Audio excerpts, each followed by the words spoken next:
सभी मित्रों को नमस्कार। आज मातृ दिवस है और मातृ दिवस के अवसर पर आप सभी को मातृ दिवस की हार्दिक शुभकामनाएं। और कितना अच्छा अवसर है कि मातृ दिवस के अवसर पर ही हम लोग अपनी भाषा यानी हिंदी यानी कि मातृभाषा उस पर बातचीत करेंगे। तो एक अच्छा अवसर है और ये संयोग ही है कि शोध संवाद की ओर से जो कार्यक्रम आयोजित परिसंवाद का किया जा रहा है वो एक तरह से मातृ दिवस के दिन ही हो रहा है। तो मैं ये समझता हूँ कि एक बहुत अच्छा संयोग है। और साथियों, जब हम भाषा की बात करते हैं तो यहीं से आरंभ हो जाती है अपनी बात। अभी मैं देख रहा था फेसबुक पर कुछ लोग आज के दिन जो शुभकामनाएं दे रहे थे तो वो ये कह रहे थे कि मातृ दिवस की शुभकामना। अब आप देखें कि यहीं से अपनी भाषा की बात शुरू हो जाती है। मातृ दिवस नहीं, मातृ दिवस। तो मातृ को मातृ बोलने वाले भी हिंदी में बहुत सारे लोग हैं। अब वो किन कारणों से हैं ये नहीं कहा जा सकता। मैं भाषा और व्याकरण को लेकर कोई बहुत गुरु गंभीर बात नहीं करूँगा। मैं किसी लघु सिद्धांत कौमुदी या किसी व्याकरण ग्रंथ का कोई बहुत वैसा क्लिष्ट उदाहरण नहीं देने जा रहा हूँ। पिछले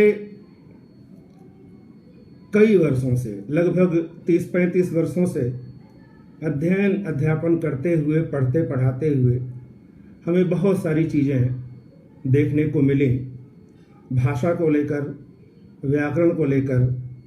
तो मुझे लगा कि यह एक ऐसा पक्ष है कि जिस पर बातचीत की जा सकती है। वो इसलिए भी क्योंकि भाषा और व्याकरण किसी भी साहित्य की बुनियाद होती है। आप कोई भी साहित्य नहीं पढ़ सकते, जान सकते, जब तक कि उसकी बुनियाद न समझ लें।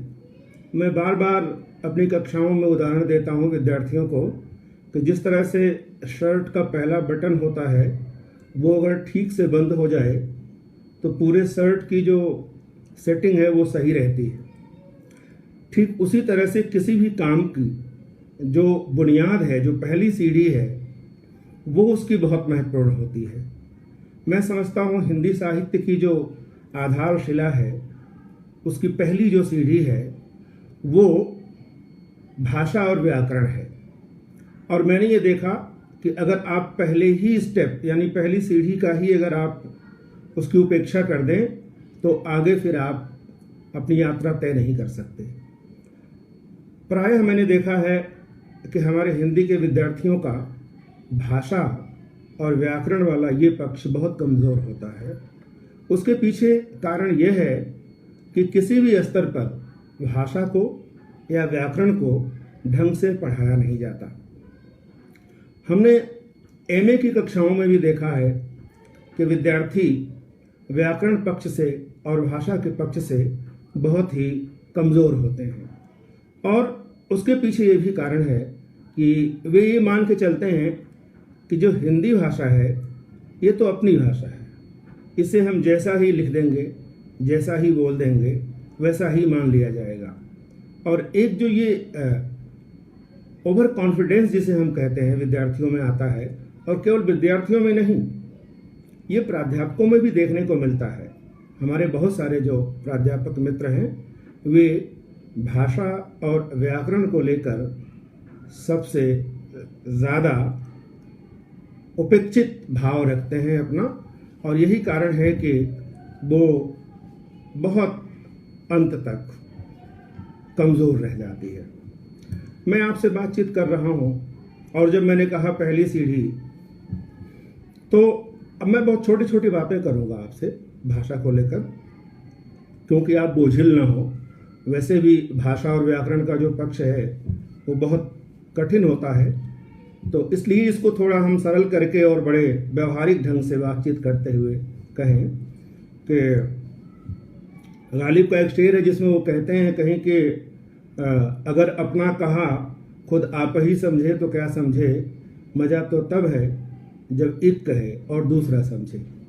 आप जो कहते हैं वो आपकी बात दूसरा कोई समझना चाहिए, और ये तभी होगा जब आपकी भाषा सही ढंग से अपनी बातों को कम्युनिकेट कर पाएगी, अपने भाव को कम्युनिकेट कर पाएगी।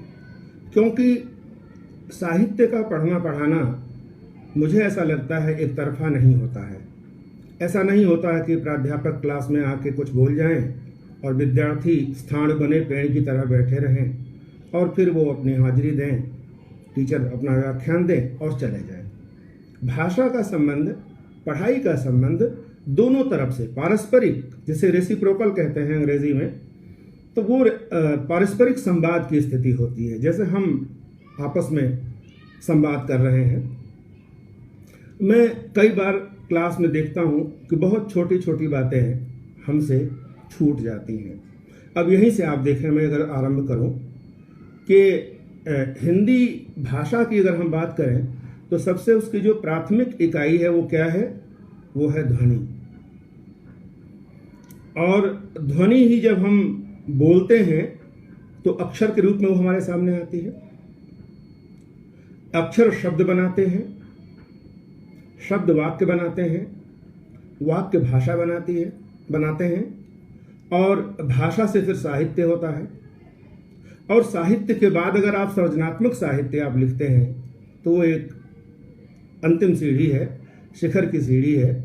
लेकिन उसके पीछे सारी सीढ़ियों को आपको सारे जितने भी स्टेप हैं वो कवर करने पड़ते हैं। तो एक लंबा इसका प्रोसेस है। अब अगर आप ध्यान दें, हो सकता है कि अगर आप लोग परिसंवाद की जब बात करते हैं तो मैं एक छोटा सा प्रश्न करूं कि मैंने बहुत सारे विद्यार्थियों से जब क्लास में पूछा कि वर्ण और अक्षर में क्या अंतर है, तो विद्यार्थी बहुत कम समझ पाते हैं क्या है। वर्ण यानी जो ध्वनि का लिखित रूप है वो वर्ण है, और जो उसका मौखिक रूप है वो अक्षर है। अक्षर यानी कि जो जिसका कोई क्षरण नहीं होता। जैसे मैं कहता हूँ क, तो जो ध्वनि है ये अक्षर है, और जब इसी को हम लिख देते हैं लिपि के माध्यम से तो वो वर्ण हो जाता है। उसके अलावा और कोई अंतर नहीं है इसमें। इसीलिए जब बच्चा पहले दिन या विद्यालय में दाखिल होता है तो उसको अक्षरमाला नहीं वर्णमाला बताई जाती है। ये हिंदी की वर्णमाला है और बड़ा सिस्टमेटिक है, वो बहुत ही वैज्ञानिक है। आप हिंदी वर्णमाला का पहला अक्षर लें अ, और अंतिम अक्षर लें ज्ञ, जिसको जाने अनजाने विद्यार्थी ज्ञ भी कहते हैं, वो ज्ञ है। तो हिंदी वर्णमाला पूरी जो है वो अ यानी अज्ञान से लेकर और अंतिम अक्षर यानी ज्ञ ज्ञान, तो अज्ञान से लेकर ज्ञान की पूरी यात्रा है। अगर आपने वर्णमाला को सही ढंग से पढ़ा तो अ से ज्ञ तक की पूरी यात्रा अज्ञान से ज्ञान तक की यात्रा है। और अगर ढंग से नहीं पढ़ते हैं आप, मान लीजिए, तो दोनों को जरा मिला दीजिए और ज्ञ को एक साथ कर दीजिए, तो जो शब्द बनता है वो बनता है अज्ञ। और अज्ञ का मतलब होता है मूर्ख, न ज्ञ अज्ञ। अब आप देखें कितना वैज्ञानिक है इसका स्वरूप। और दूसरी बात, अंग्रेजी वर्णमाला में ABCD का कोई मतलब होता है ये हम नहीं जानते, लेकिन हिंदी वर्णमाला में जैसे अभी बताया अ का मतलब नहीं, यानी अस्वीकृति का भाव, और ऐसे ही लगातार आप देखेंगे ख का मतलब आकाश, ख का मतलब एक बहुत लंबा चौड़ा जो एक भाव है आकाश का, इसीलिए खेचर यानी जो आकाश में विचलित करता है वो पक्षी कहलाता है। ग का मतलब होता है गमन करना, देना। घ का मतलब होता है निम्न स्तर पे गिर जाना। ज का मतलब होता है पैदा होना, उसी से जलज और पंकज और सरोज और बहुत सारे शब्द बने हुए हैं। तो एक बड़ा ही वैज्ञानिक ढंग से इसका विभाजन है। जो विद्यार्थी भाषा विज्ञान से परिचित हैं वो जानते होंगे कि सारे वर्णों के बोलने का स्थान निश्चित है। अब आप देखें, एक बहुत प्राथमिक प्रश्न है हमारा, हो सकता है अगर किसी को ध्यान में है तो वो कमेंट भी करेगा। जब ये प्रश्न पूछा जाता है कि पूरे हिंदी वर्णमाला में पूरे वर्णों की संख्या कितनी है, तो ये अच्छे विद्यार्थी जो है कहीं ना कहीं वो भ्रमित हो जाते हैं और वो गिनने लग जाते हैं। पूरे स्वर गिन जाएंगे, व्यंजन गिन जाएंगे और सारी चीज़ें वो करेंगे और उसके बाद बता देंगे कोई 51 कहेगा, कोई 52 कहेगा। मैं ये कहता हूँ, अगर किसी विद्यार्थी को वर्णों की पूरी संख्या ज्ञात हो तो कमेंट बॉक्स में संख्या लिख देंगे। मुझे अच्छा लगेगा कि हमारे विद्यार्थी या हमारे जो साथी या जो हमारे मित्र देख रहे हैं वो अगर कोई उसमें बता पाएंगे तो बहुत बढ़िया होगा। बहरहाल ये बहुत प्राथमिक बात है, लेकिन ये प्राथमिक बात ही बहुत महत्वपूर्ण है। एक और बात भाषा को लेकर हम लोग करते हैं, वो ये करते हैं कि हिंदी को लेकर बहुत सारे लोगों में एक भ्रम की स्थिति रहती है। वो ये रहती है कि हिंदी एक ऐसी भाषा है जो एक जो परसेप्शन बनाया गया, जो एक इमेज बनाई गई हिंदी की, वो ये बनाई गई कि एक ऐसी भाषा है जिसमें संस्कृत के बहुत सारे शब्द होते हैं और इतने कठिन शब्द हो जाते हैं कि वो किसी के समझ में नहीं आता। जैसे हिंदी में आपने जयशंकर प्रसाद को जब पढ़ा है तो देखा होगा कि उन्होंने अपनी कविताओं में उर्दू के बहुत कम शब्दों का प्रयोग किया है। मैं ऐसी भाषा की बात नहीं करता, हालांकि उसका अपना एक महत्व है। हिमाद्रितुंग श्रृंग से प्रबुद्ध शुद्ध भारती और स्वयं प्रभा समुज्ज्वला स्वतंत्रता पुकारती। मैं इस तरह की भाषा की बात नहीं करता, हालांकि इसका अपना एक अलग महत्व है। लेकिन वह हिंदी जो एक बनाया गया, जो लोग प्रायः कह देते हैं कि उसकी तो हिंदी कर दी, वो हिंदी है जिसमें आप ऐसे कठिन शब्दों को भर देते हैं और आप कसम खाकर बैठते हैं कि हमें दूसरी भाषाओं के शब्दों का प्रयोग नहीं करना है। मैं समझता हूं हिंदी के लिए ये भाव ठीक नहीं है। आपने देखा होगा प्रायः फिल्मों में एक पात्र होता है जिसे हिंदी का अध्यापक बनाकर प्रस्तुत किया जाता है और वो कुछ इस तरह का कई भाव भंगिमा और ऐसे आवरण के साथ आकर वो हिंदी बोलते हैं जैसे वो मजाक का कारण हो। तो एक तो ये मित्र जो लोग, मैं अपने खासकर जो युवा प्राध्यापक मित्र हैं, अगर मुझे देख पा रहे हैं, सुन पा रहे हैं और जो प्राध्यापक होने के कगार पर हैं, जो शोधार्थी हैं, उनको मैं विशेष ये कहता हूँ कि जब भी आप अपने इस कार्य क्षेत्र में आएँ, जीवन क्षेत्र में प्रवेश करें, तो इस बात को आप ध्यान रखें कि वो हिंदी नहीं है जिसको हम संस्कृत के तमाम सारे शब्दों को मिलाकर बनाना चाहते हैं। और एक और भ्रम शायद विद्यार्थियों का दूर होना चाहिए और क्लास में भी ये बताया जाना चाहिए कि प्रायः ये कहा जाता है कि हिंदी संस्कृत से निकली हुई भाषा है। यह बिल्कुल भ्रमपूर्ण तथ्य है। हिंदी संस्कृत से निकली हुई भाषा नहीं है। वो ऐसा ही भ्रमपूर्ण है जैसे हम कह दें कि उर्दू फारसी से निकली हुई भाषा है या उर्दू अरबिक से निकली हुई भाषा है। ये अलग बात है कि उर्दू की लिपि फारसी की है, उर्दू के तमाम सारे शब्द फारसी के हैं, यहाँ तक कि उर्दू का व्याकरण फारसी का है। ठीक उसी तरह से हिंदी की तमाम जो शब्द संपदा है वो संस्कृत की है, हिंदी का व्याकरण संस्कृत का है, हिंदी की लिपि देवनागरी वो भी संस्कृत की है। बावजूद इसके जिस तरह से उर्दू फारसी से निकली हुई भाषा नहीं है, उसी तरह से हिंदी संस्कृत से निकली हुई भाषा नहीं है। अब आप कहेंगे सर हम तो पढ़ते रहे हैं कि जो संस्कृत है वो हिंदी की जननी है। जननी इस अर्थ में हो सकती है कि उसको पालने पोसने में बहुत सारा जो है हिस्सा संस्कृत का है, लेकिन वो जन्म देने वाली जननी नहीं है। ऐसे नहीं, आप ऐसे मान लें जैसे कृष्ण को जन्म देने वाली देवकी हैं और उनको पालने वाली यशोदा है। तो जन्म देना एक अलग बात है और पालना पोसना अलग बात है। आप उसको यूं समझ लें कि जो संस्कृत का विकास होता है बिल्कुल अलग होता है और उसके समानांतर जो है वो, जिसे हम प्राकृत भाषा कहते हैं, और सुविधा के लिए आप पाली और प्राकृत और अपभ्रंश कहते हैं, और हम व्याकरणिक दृष्टि से उसको पाली को प्रथम प्राकृत, प्राकृत को द्वितीय प्राकृत, अपभ्रंश को तृतीय प्राकृत के रूप में जानते हैं। तो वो एक समानांतर उधर से चलती आ रही भाषा है। संस्कृत का अपना अलग, उसकी अपनी धारा है, उसका अपना अलग दायरा है, और इन प्राकृतिक भाषाओं का अपना अलग दायरा है। हिंदी का विकास इसी प्राकृतिक भाषा वाले उससे हुआ है। वो आगे बहुत विस्तार की बात हो जाएगी। अब रही बात ये कि हिंदी ने उसमें तमाम सारे शब्दों को लिया और अपना स्वरूप निर्मित किया।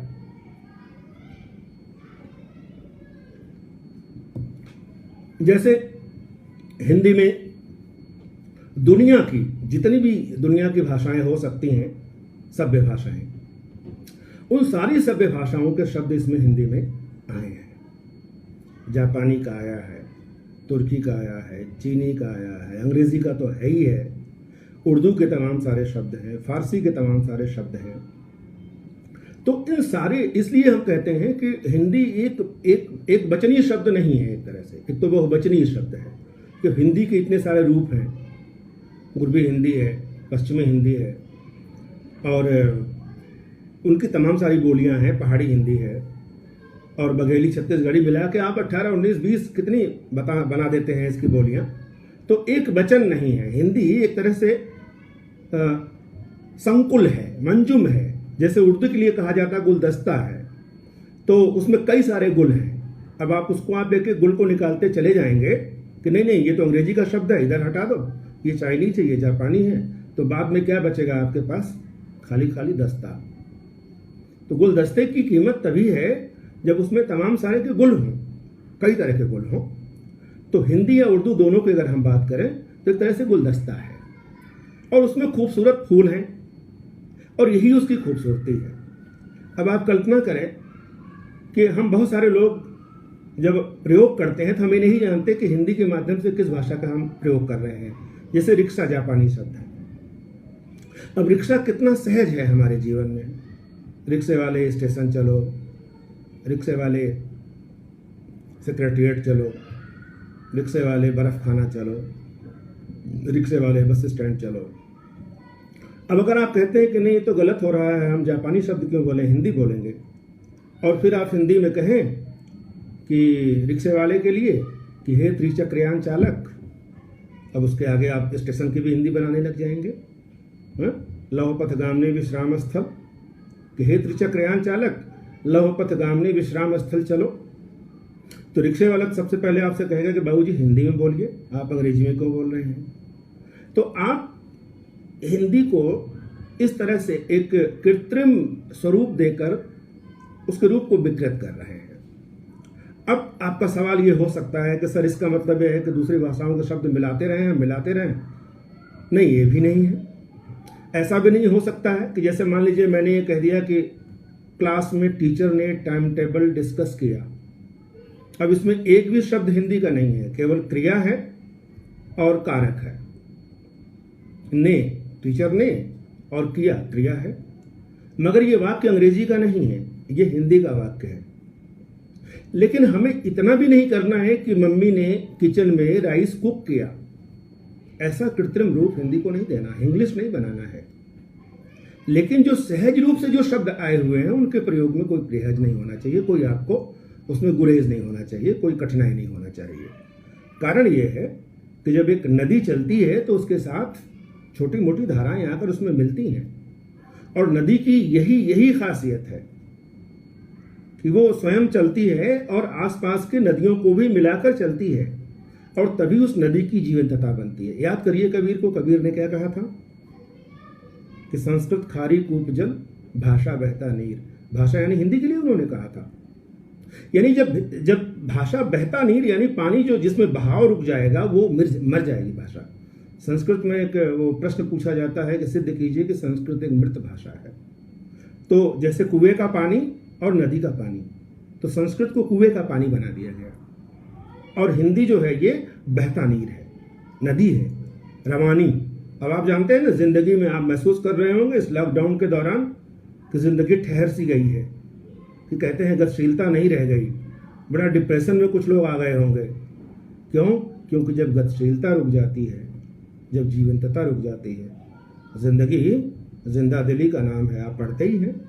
तो वो जो जिंदा दिली है हिंदी की, वो उसके रवानी में है।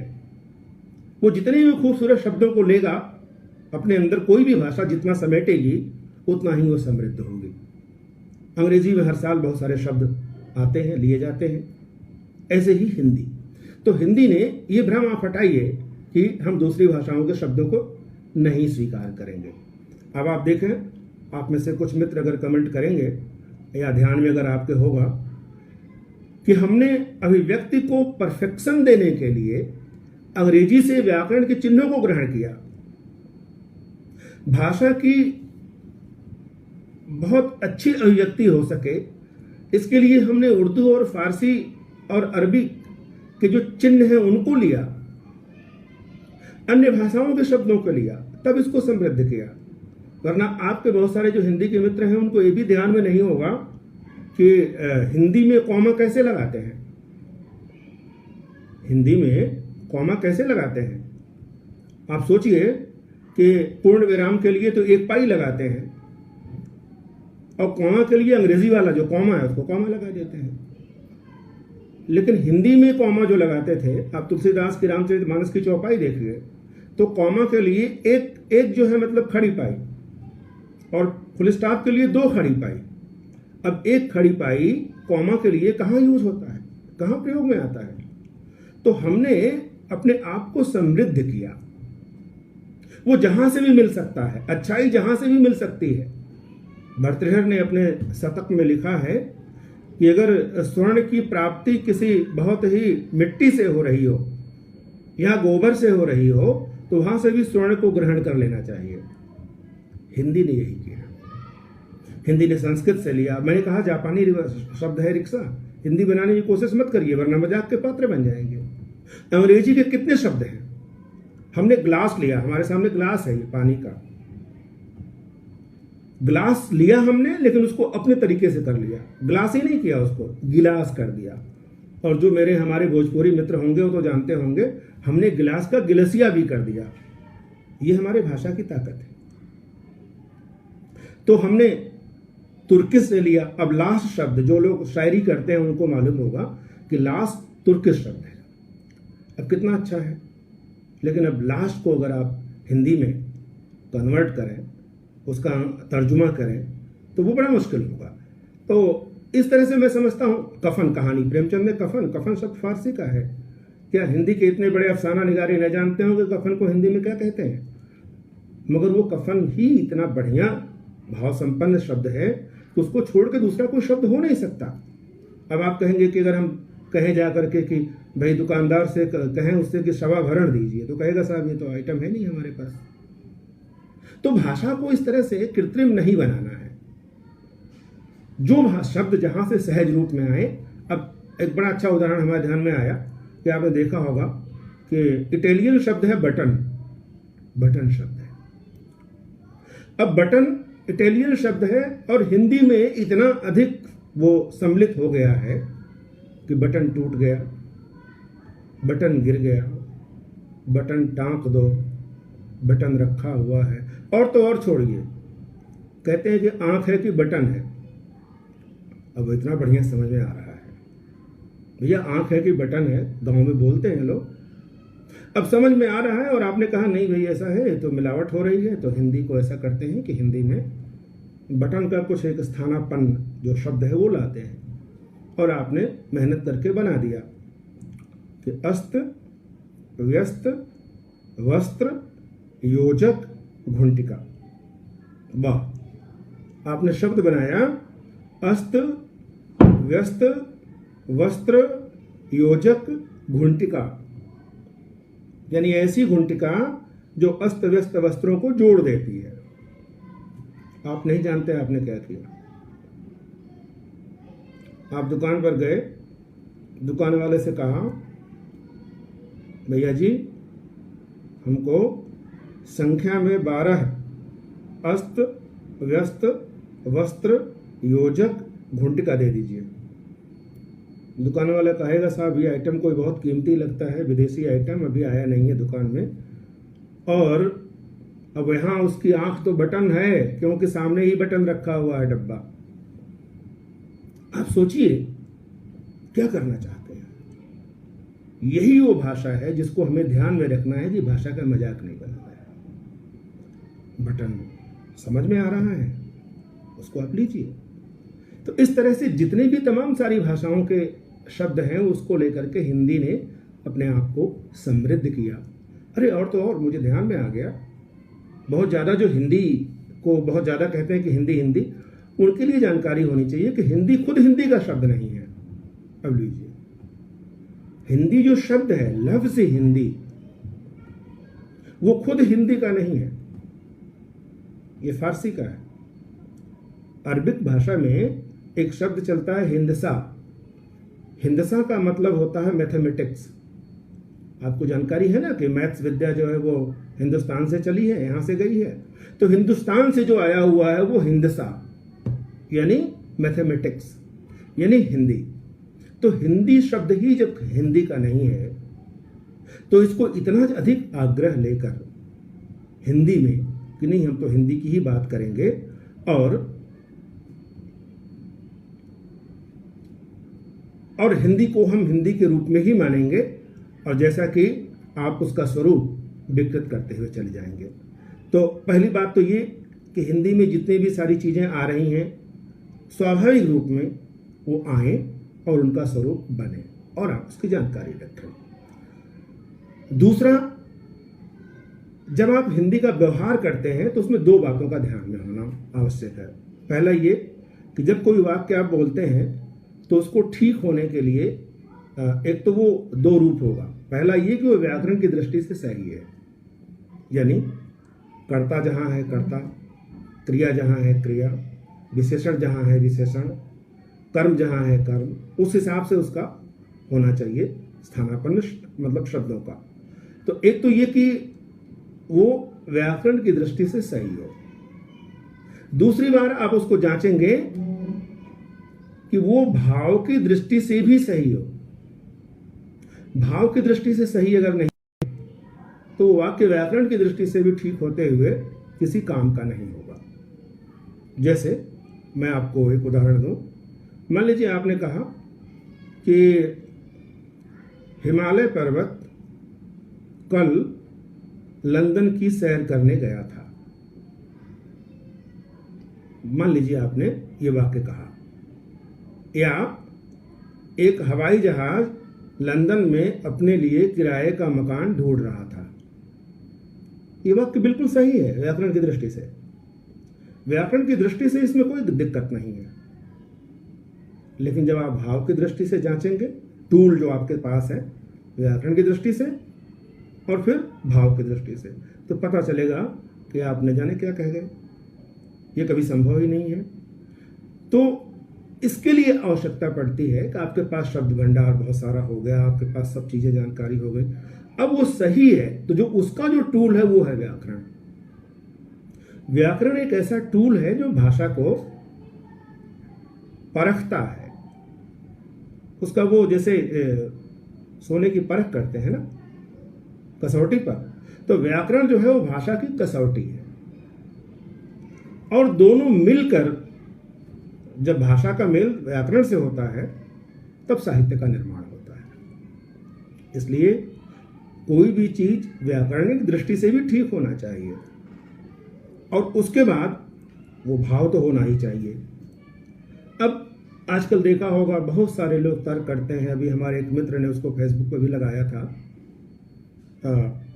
एक बड़ा अच्छा सवाल विद्यार्थी करते हैं कि सर जो संबोधन के शब्द होते हैं आखिर वो किस नियम से उसमें अनुस्वार नहीं लगता। अनुस्वार मतलब एक बिंदी लगाते हैं ना आप, जिसे आप अनुस्वार कहते हैं। दो शब्द हैं चंद्रबिंदु और दो मतलब रूप है चंद्रबिंदु और अनुस्वार। तो जब आप बोलते हैं कहते हैं साथियों, दोस्तों, मित्रों, भाइयों, बहनों, तो आप देख रहे होंगे किसमें नासिक यानी नाक से ध्वनि नहीं निकल रही है। लेकिन आज 100% लोग भाइयों, बहनों, दोस्तों, मित्रों इस तरह से कहते हैं, जो व्याकरण की दृष्टि से गलत माना जाता है। अब आप प्रश्न पूछ सकते हैं, तर्क कर सकते हैं, सर क्यों गलत है? तो प्रधानमंत्री तक भी बोलते हैं, मित्रों, भाइयों और बहनों, साथियों, दोस्तों, क्लास में टीचर भी यही बोलते हैं। ठीक है, बोलना एक अलग बात है। मैं जो बता रहा हूँ ये कि व्याकरण की दृष्टि से वो ठीक है कि नहीं है, और फिर क्यों ऐसा है। आप बोलिए, बोलने की बात नहीं है, लेकिन जानिए तो सही। आपको जानना जरूरी है। प्रचलन में क्या है इसको छोड़ दीजिए। अब संबोधन में अनुस्वार नहीं लगता, यह कोई विकल्प नहीं है, यह नियम है व्याकरण का। अब अगर आप व्याकरण का नियम तोड़ते हैं तो आप कहते हैं कि नहीं, जो बोला जाता है वही ठीक रहता है। तो ऐसा नहीं होता। आप कई बार जब बोलते हैं और लिखते सही हैं, अब जैसे मान लीजिए आप बोल रहे हैं, ग्रामीण दृष्टि से कुछ बोलते हैं तो कहते हैं कि तुम्हारी कौन सी जाति है। अब जाति बोलते हैं, मगर जब आप लिखते हैं तो छोटी की मात्रा लगाते हैं, लेकिन जाति का उच्चारण आप नहीं करेंगे, उसको जाति कहेंगे। आपने देखा होगा दुकानों पर आजकल लिखा हुआ, दवाई की जगह दवाइयाँ जब बहुवचन बनाते हैं, वो इकारांत नहीं छूटता। दवाई तो सोचा कि चलो दवाइयाँ कर देते हैं।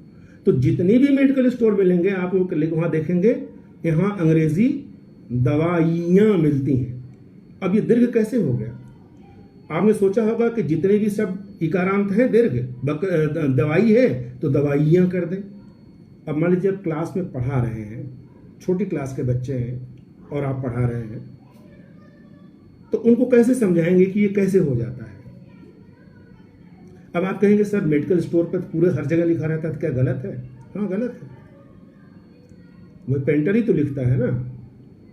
और बताने वाले भी सोचते हैं दवाई तो है ही है, तो हम अपने आप से कैसे हटा दें इसको? तो होता ये है, आप यूं समझिए कि जितने भी इकारांत शब्द होते हैं, जितने भी इकारांत, ऐसे बनाइए नियम जैसा है, जब हम उसका बहुवचन बनाएंगे तो उसकी मात्रा छोटी हो जाएगी, यानी ह्रस्व हो जाएगी, यानी उसके पीछे से हो जाएगी। जैसे आप समझा पाए कि अगर कोई ईकारांत है, यानी दीर्घ ई से, बड़ी ई से खत्म होता है कोई शब्द, और जब उसका हम बहुवचन बनाएंगे तो उसकी मात्रा उसके पीछे आ जाएगी, यानी कि ह्रस्व हो जाएगा। जैसे लड़की है तो लड़कियां, बकरी है तो बकरियां, नदी है तो नदियां, ऐसे ही दवाई है तो दवाइयां। सीधा सा नहीं।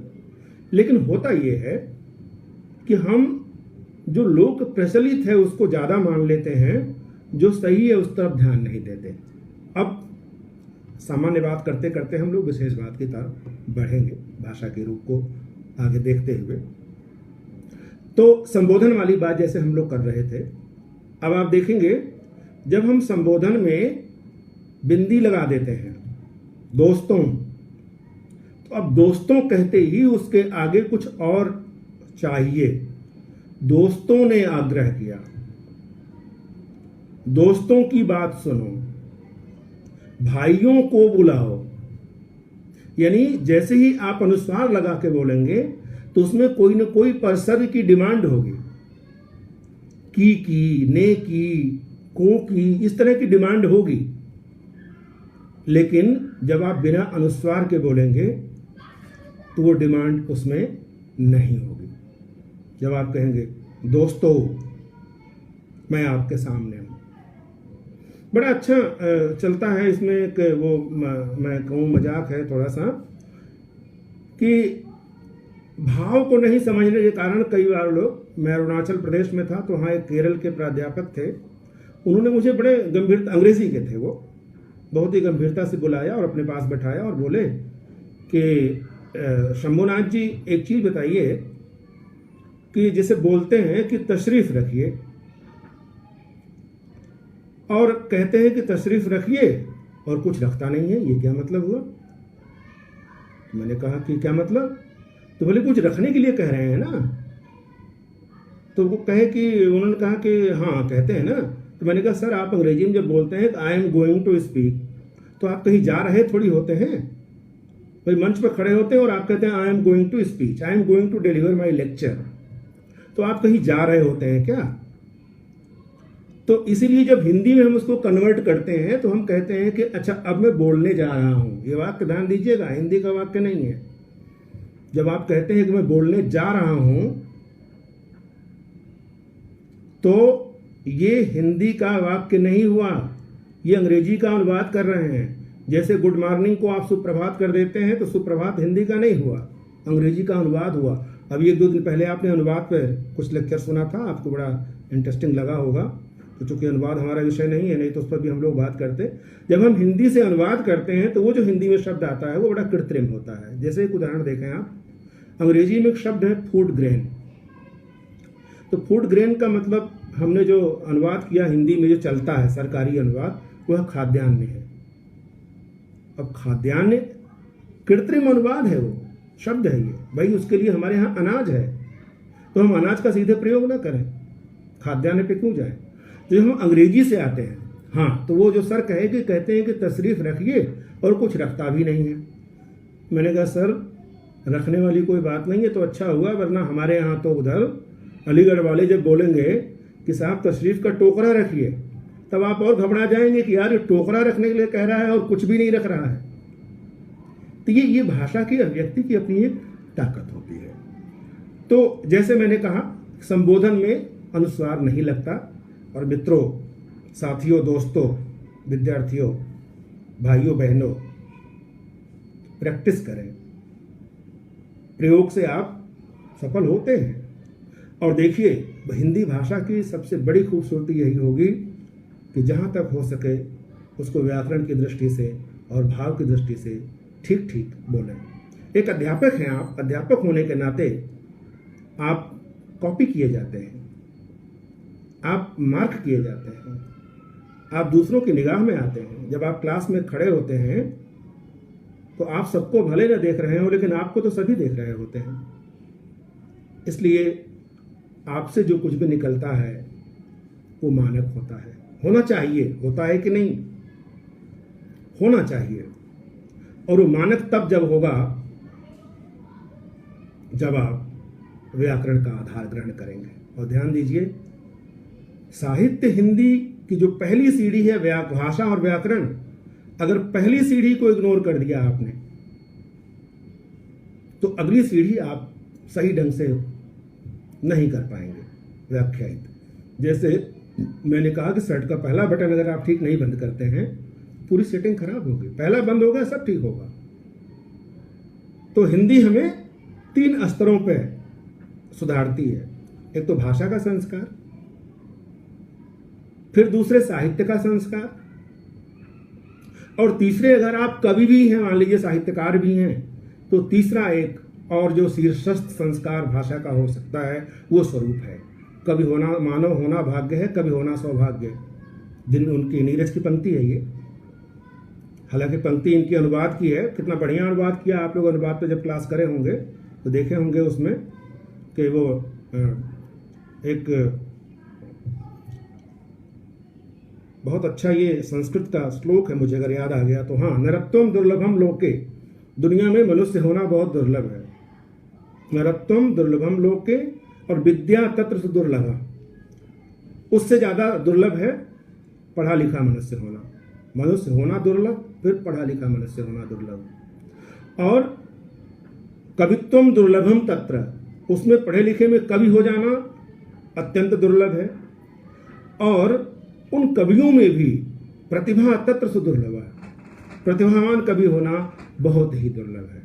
तो ये इसका अनुवाद कर दिया नीरज ने, बड़ा अच्छा अनुवाद किया कि मानव होना भाग्य है, कवि होना सौभाग्य। तो मनुष्य हैं आप, भाषा भी आपके पास है, व्याकरण से परिमार्जित है, और फिर आप साहित्य पढ़ने जाते हैं। साथियों, जब आप साहित्य के अध्ययन में प्रवृत्त होते हैं तो ये भाषा और व्याकरण आपका बहुत सहयोगी होती है। जिसके पास भाषा अध्ययन की पूंजी है और भाषा अध्ययन की वह पूंजी व्याकरण से परिमार्जित और परिष्कृत है, वो साहित्य का अच्छा विद्यार्थी हो सकता है। विद्यार्थी मतलब पूरे जीवन सीखता है वो। अध्यापक हो गए तो आप विद्यार्थी हैं, हो सकता है, मेरा ऐसा मानना है। अब आप देखेंगे बहुत सारी चीजें जो व्यवहार में आती हैं उसे हम ध्यान नहीं दे पाते। अब हम कमेंट भी अगर आप लोग दे पाएंगे बीच में देखेंगे।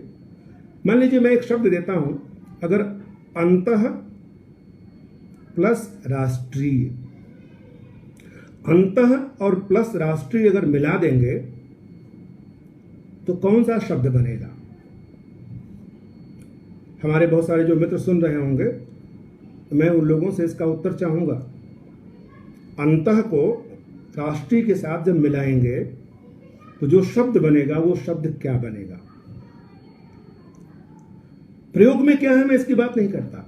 अब आप कहेंगे साहब अंतरराष्ट्रीय अशुद्ध लिखा जाता है, अंतरराष्ट्रीय होना चाहिए ये लिखा जाता है, वो तो ठीक है, अंतर और अंतर में भी अंतर है। हमारे आपके बीच में कितना अंतर है और हमारे अंतर मन में क्या हो तो बात समझ में आती है।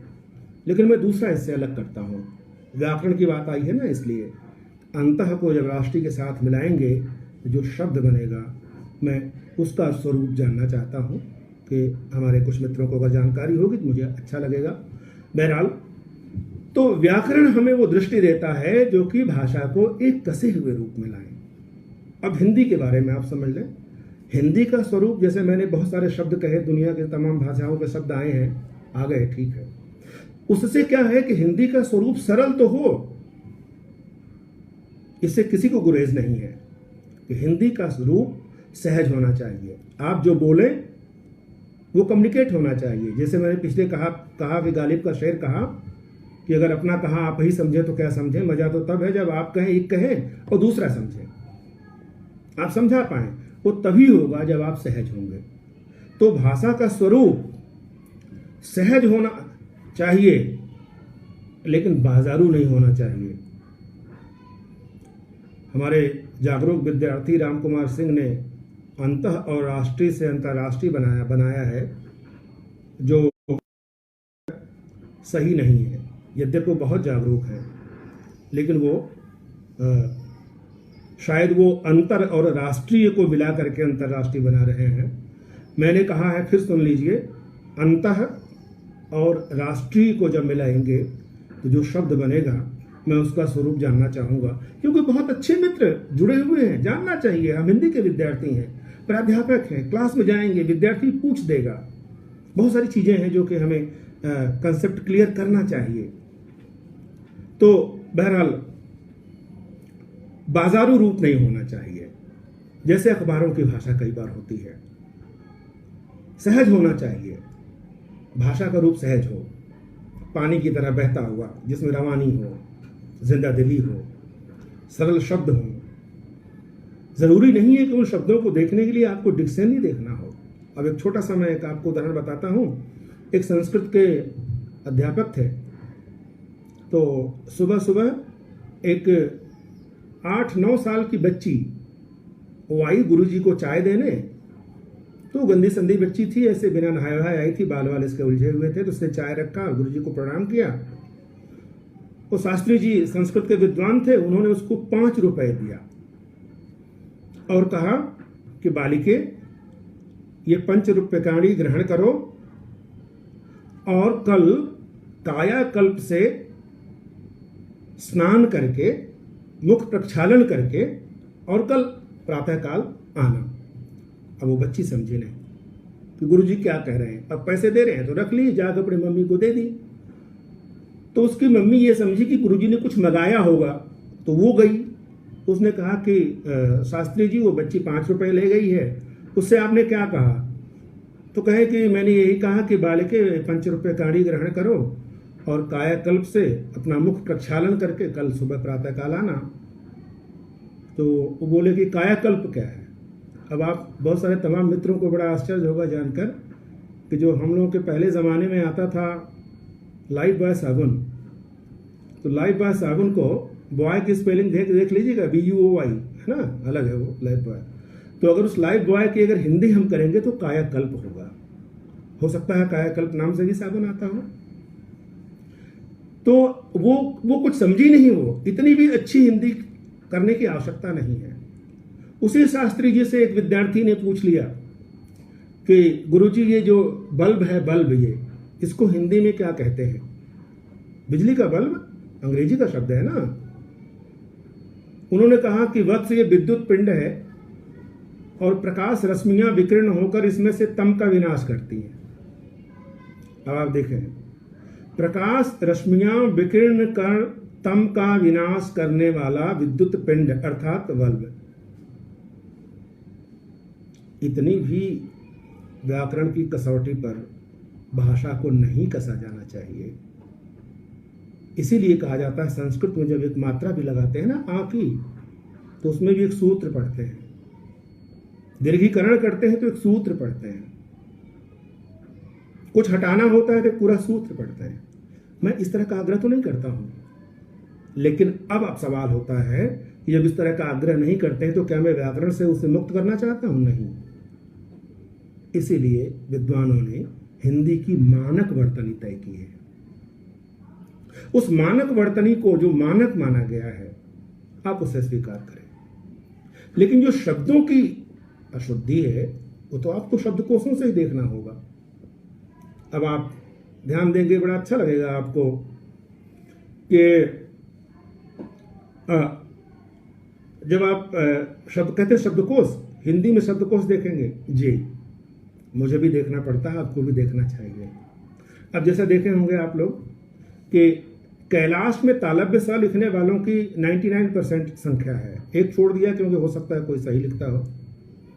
कैलाश में तालव्य स नहीं होता, दंत स होता है, लेकिन हम मान के चलते हैं कि ये तो हिंदी है ना, जैसा है वैसा हम लिख देंगे।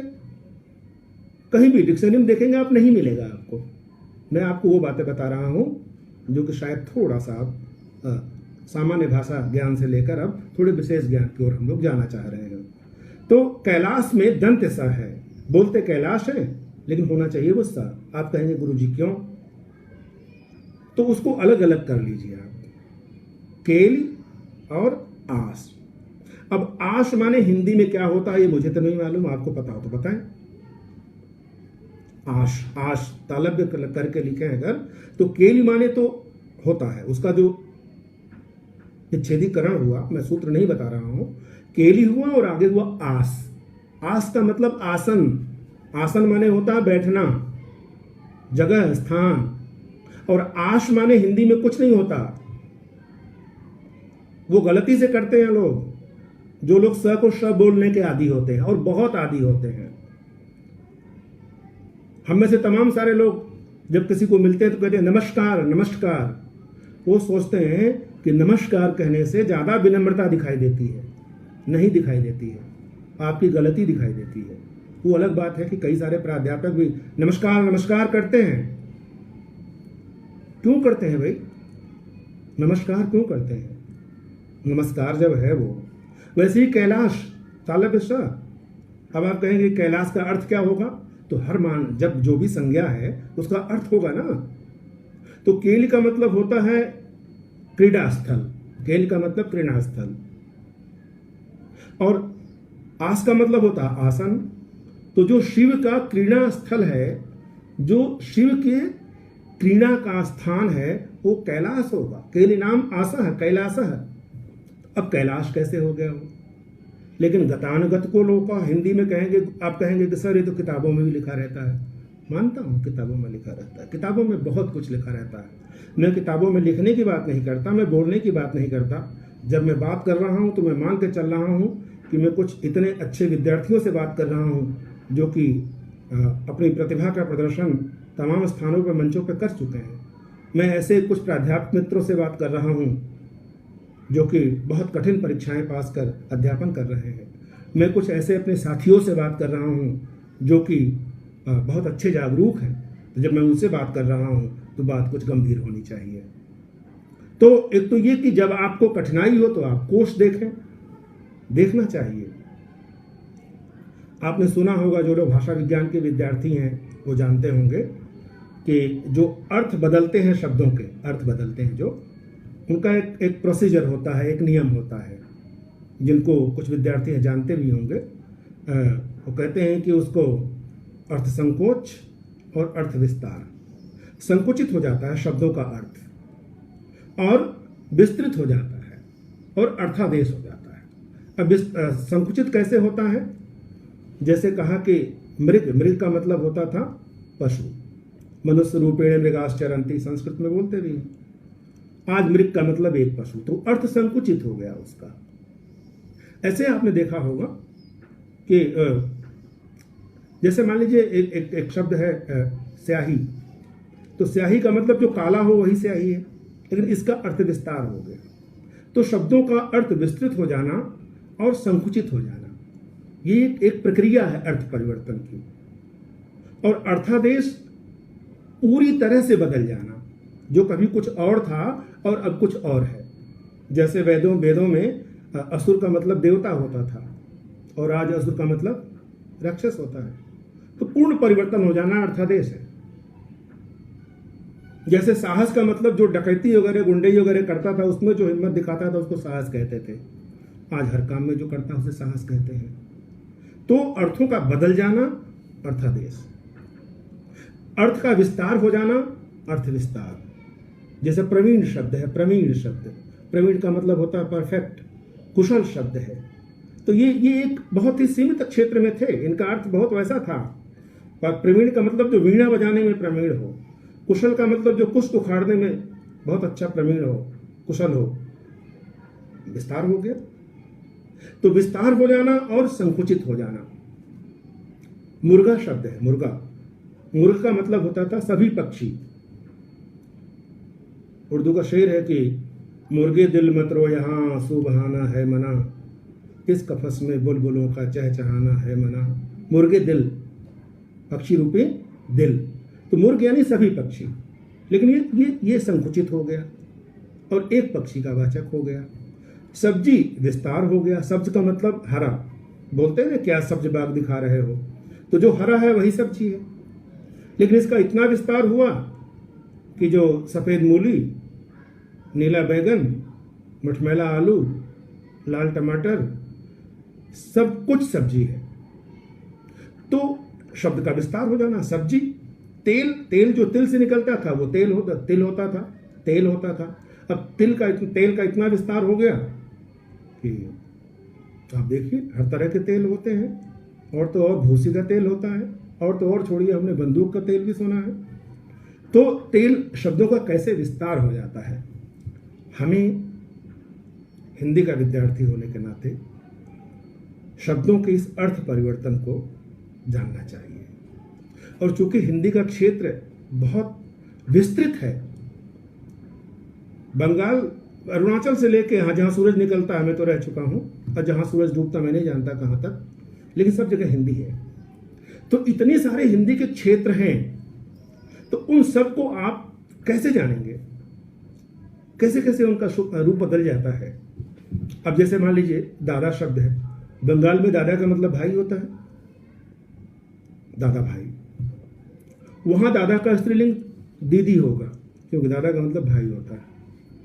हमारे हिंदी बेल्ट में इधर दादा का मतलब ग्रैंडफादर, बाबा। तो दादा का जो स्त्रीलिंग होता है वो यहाँ दादी होता है। लेकिन जब यही दादा मराठी में चला जाता है तो वहाँ दादा मतलब गुंडा, वहाँ दादा का स्त्रीलिंग होता नहीं है, क्योंकि गुंडा का गुंडी नहीं होता। ये अपने अर्थ की एक तरह से आप देखें कि महत्ता है हिंदी की, कि किस तरह से वो अलग अलग क्षेत्रों में आकर वो बदलते चला जाता है अपना रूप। ये अर्थ परिवर्तन की दिशाएं हैं तमाम सारी। बहरहाल भाषा विज्ञान की भी हमें समझ होना चाहिए। मैं जो पढ़ाते हुए अब तक जो कुछ भी समझ पाया हूँ, मेरा ये मानना हिंदी के विद्यार्थी को भाषा पर उसकी अच्छी पकड़ होनी चाहिए, व्याकरण की इतनी समझ तो होनी चाहिए कि उस भाषा को संचालित कर सके। क्योंकि व्याकरण जो है वो भाषा की लगाम है। आप घोड़े पर बैठ जाएं और बिना लगाम के चलने लग जाएं तो क्या होगा। तो व्याकरण का जो अंकुश है, व्याकरण का जो अनुशासन है, वो भाषा को संचालित करने के लिए, भाषा रूपी अश्व को संचालित करने के लिए व्याकरण का लगाम होना, अंकुश होना हमारे लिए, हिंदी के लिए कम से कम आवश्यक है। कम से कम का मतलब, अब ध्यान दीजिए, जब मैंने कम से कम कह दिया तो इसके भी दो अर्थ हो गए, कम से कम और कम से कम। एक कम से कम आप हाइफन लगा के लिखते हैं, कम से कम, और दूसरा कम से कम।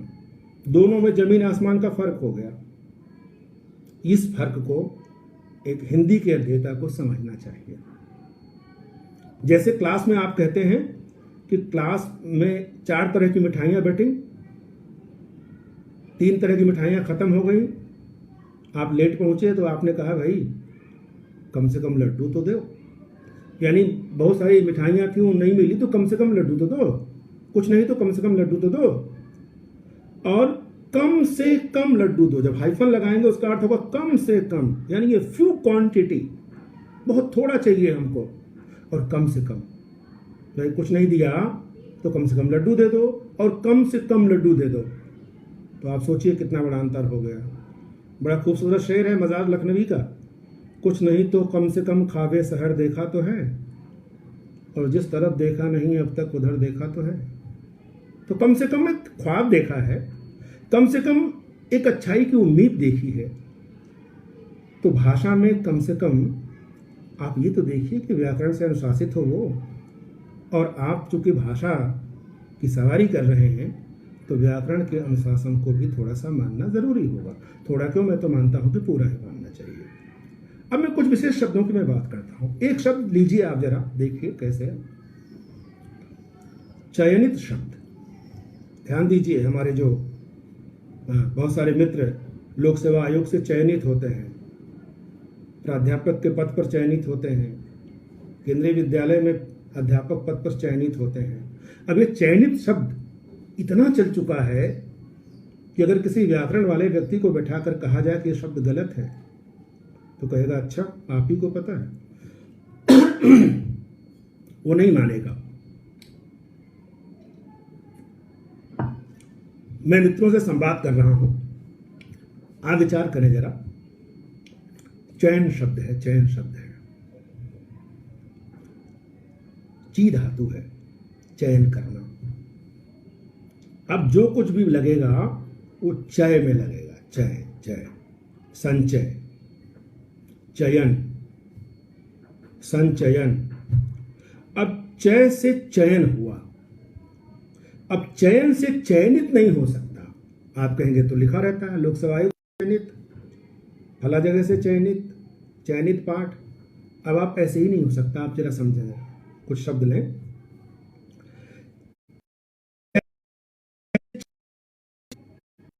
दृश्य, दृश्य हुआ है ना, तो दृशन नहीं बनता। शय धातु से शयन बना, तो शयन से शयनित नहीं बनाते आप। दमन से दमनित नहीं बनाते आप। तो हम लोग ये बात कर रहे थे। देखिए, हिंदी के विद्यार्थियों को, अध्येताओं को ये जानना थोड़ा ज़रूरी है कि कुछ चीज़ें ऐसी गंभीर हैं, जिसे मैं कह रहा था कि चयनित शब्द इतना ज़्यादा चल गया कि अब उससे पीछे हटने का मन नहीं होता। लेकिन अगर आप, जब प्रामाणिक कोशों की बात करता हूँ मैं, ऐसे नहीं, प्रामाणिक कोशों को देखेंगे आप तो उसमें चयनित शब्द नहीं मिलेगा, क्योंकि चय से चैत बनेगा, शयन से सहित बनेगा, नमन से नमित बनेगा, दमन से दमित बनेगा, तो ठीक रूप से चैत। अब आप लिखें, बोलें, पढ़ें, कुछ भी करें, लेकिन सही जाने तो सही। ऐसे ही अब देखें किस तरह से शब्द दूसरी भाषाओं में आते हैं, बदल जाते हैं। उर्दू का एक शब्द है औकात, है ना। अब औकात हिंदी में आया, हमने अडॉप्ट कर लिया उसको और कहा कि कभी कभी हम बोल जाते हैं कि आपकी औकात क्या है। तो औकात को हम कहते हैं हैसियत, यही तो कहते हैं। अब आपको जानकर अच्छा लगेगा कि ये औकात जो है ये वक्त का बहुवचन है, तो कभी ध्यान में नहीं आया होगा।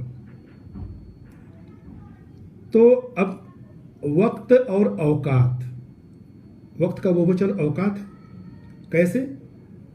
जैसे औरत का बहुवचन अरबिक में बनाएंगे तो औरात बनेगा, मौत का बहुवचन बनाएंगे तो अमवात बनेगा, आयत का बहुवचन बनाएंगे तो आयात बनेगा। आयात की तरह आप लोगों ने गाने वाने भी सुना होगा। तो अब ये हुआ वक्त का औकात।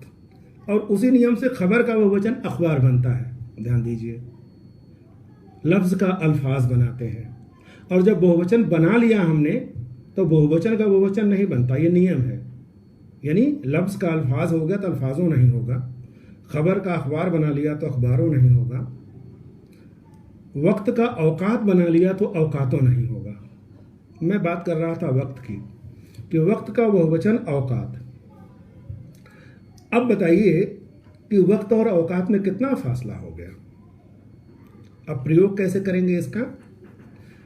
वक्त का मतलब होता है कि समयावधि, औकात का मतलब हो गया कि कई जो आपके टाइमिंग है। जैसे मान लीजिए कोई डॉक्टर है, सुबह मरीज को देखता है, दोपहर में देखता है, शाम को देखता है, तो हम ये कहेंगे कि डॉक्टर साहब आपकी औकात क्या है, यानी वक्त क्या, कौन कौन से वक्त पर आप देखते हैं। या नेताजी जो हैं, मान लीजिए वो 3 बार मिलते हैं अपनी पब्लिक से, तो वहाँ ये हम कह सकते हैं कि नेताजी आपकी औकात क्या है। लेकिन आप कह के देखिए किस तरह से शब्द अपने अर्थ से दूर चले जाते हैं, किस तरह से शब्द अपने अर्थ को बदल लेते हैं। ये एक हिंदी के अध्येता को अच्छी तरह जानना चाहिए। आप किसी के घर में जाते हैं, जिस तरह से आपका वेलकम होता है, जिस तरह से आप बातचीत करते हैं, बहुत ऐसे सारे शब्द हैं जो कि आप प्रयोग करना चाहते हैं और नहीं कर सकते। अब आप कल्पना करें कि श्रद्धांजलि जैसा शब्द जो किसी की मृत्यु पर जब दी जाती है, इसका अर्थ इतना बुरा तो नहीं है, श्रद्धा की अंजलि, मगर वही अर्थ संकोच हुआ, उसका बदल गया उसका अर्थ। तो ऐसे सारे जो बदले हुए अर्थ हैं। अब मैं आपको थोड़ी विशेष बातें करना चाहूँगा, और जो नेक्स्ट हमारा जो पार्ट हो वो भाषा और साहित्य के नज़रिए से थोड़ा व्याकरणिक उसमें हो आना चाहिए। मैं चाहता हूँ थोड़ा विशेष अपने हम लोग बातचीत करें। जो हिंदी के अध्येता हैं, जो हिंदी के विद्यार्थी हैं, वो इस बात पर ध्यान दें कि किसी भी शब्द का प्रयोग हमें सायास जानबूझकर करना चाहिए जहां उसकी महत्ता और उपयोगिता हो और उचित स्थान हो। एक भी शब्द आप इधर उधर करेंगे तो वो चीज बिखर जाएगी। आचार्य कुंतक संस्कृत में है, जिन्होंने वक्रोक्त जीवितम नाम का ग्रंथ लिखा है, और वक्रोक्त जीवितम में वो कहते हैं कि बहुत सारे शब्दों के होते हुए भी किसी अर्थ का सटीक वाचक शब्द एक ही होता है। इसका अर्थ आप समझ रहे हैं कि जैसे जो आप पर्यायवाची आप प्रयोग में लाते हैं, तो पहली बात तो आप ध्यान दीजिए कि हिंदी में कोई भी शब्द किसी भी शब्द का पर्यायवाची नहीं होता। 8वीं तक बताने के लिए ठीक है कि चंद्रमा का पर्यायवाची शशि है और विधु है, बादल का पर्यायवाची पयोद है, नीरद है, ये ठीक है 8वीं तक। 12वीं तक भी ठीक है, चलिए।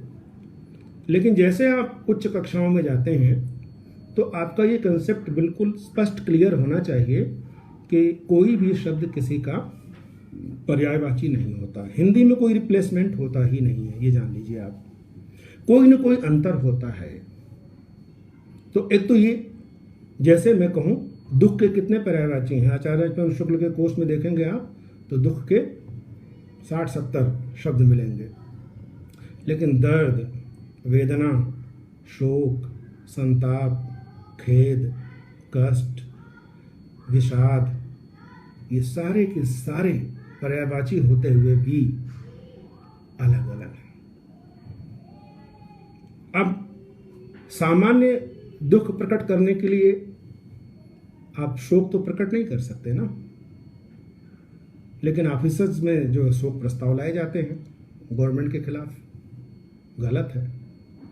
हर जगह विषाद तो नहीं कर सकते आप। संताप मानसिक कष्ट है, जो सामान्य कष्ट से अलग है। वो आप यूँ समझ लीजिए जैसे किसी के यहाँ किसी की बीमारी का समाचार आप सुनते हैं तो आपको दुख होता है, आप उसे देखने नहीं जा पाए तो आपको खेद होगा, नहीं आ पाए खेद है दुख की ही पर्यायवाची।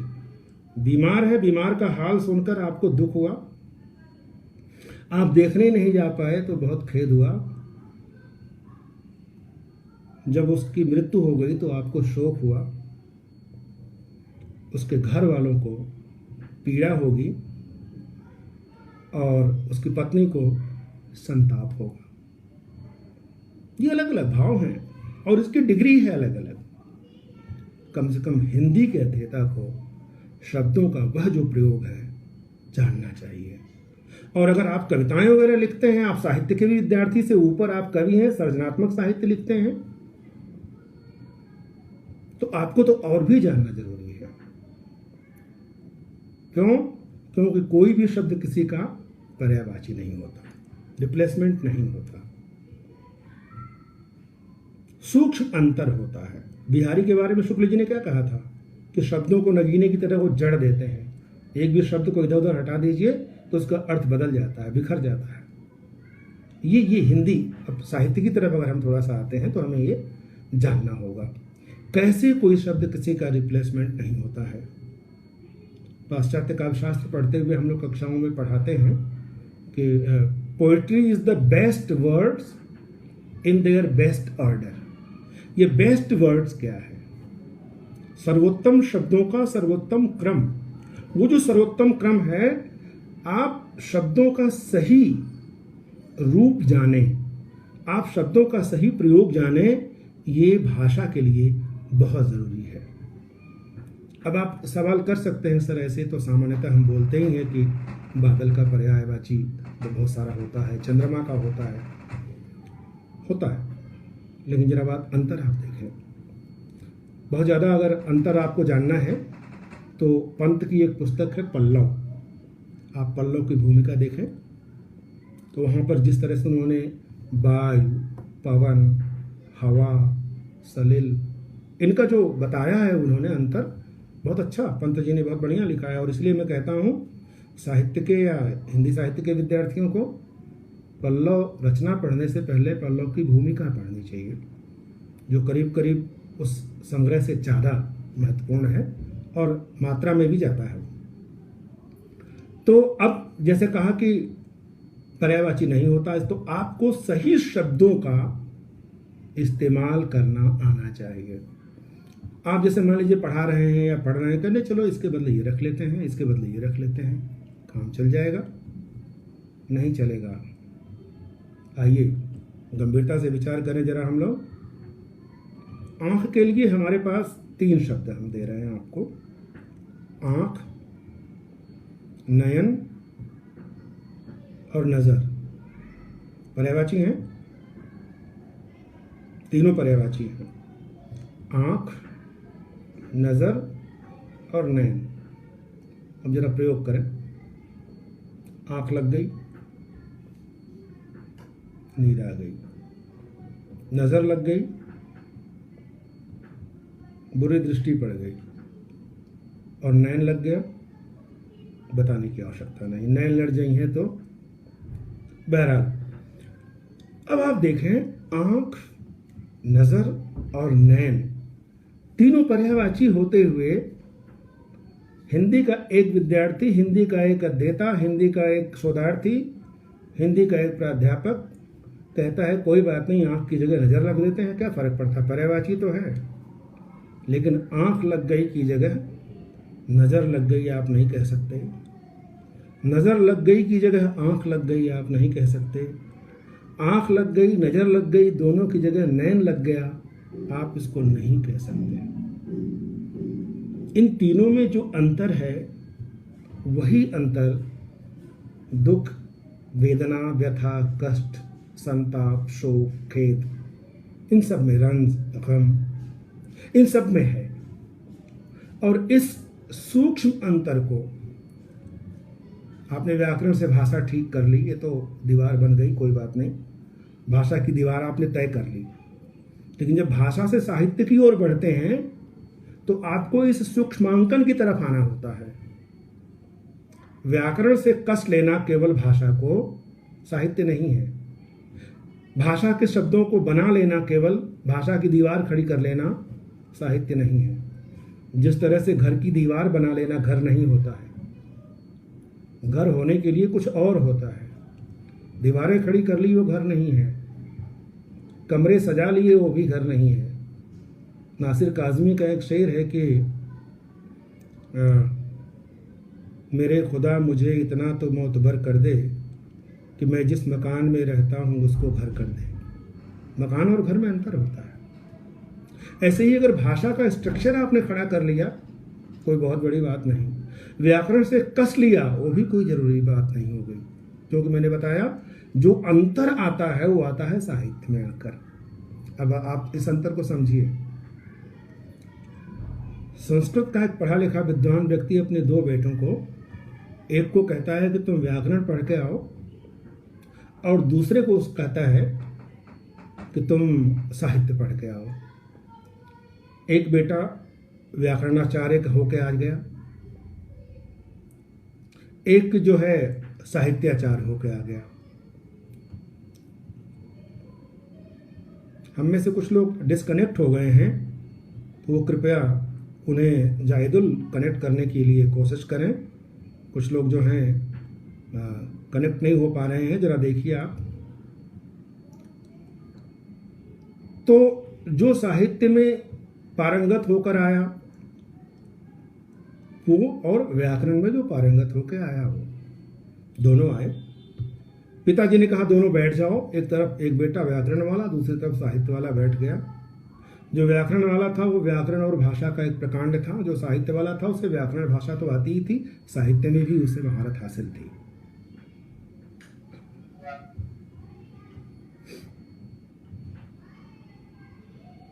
तो उसने एक वाक्य दिया बनाने के लिए, वाक्य दिया।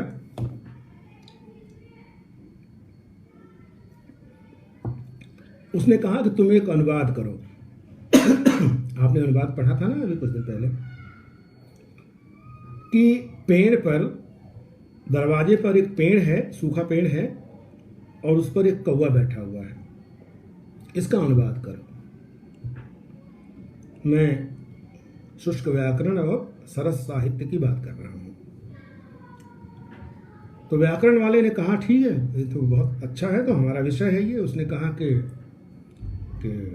द्वारे एकः शुष्कः वृक्षः अस्ति, तस्योपरि एकः काकः तिष्ठति। हो गया व्याकरण के नियम से ठीक। साहित्य वाले ने इस वाक्य का अनुवाद किया कि द्वारे विलसति शुष्को तरुवर, द्वारे विलसति नीरस तरुवर, तापर तिष्ठति एकः काकः। बात वही है। भाषा और व्याकरण की समृद्धि आपको ठीक ठीक अभिव्यक्ति का कौशल दे देती है, लेकिन जब उसमें साहित्य का मेल होता है तो वो जो भाषा में सरसता आती है, भाषा में जो भावनात्मकता आती है, वो आपको एक साहित्य का विद्यार्थी बनाती है।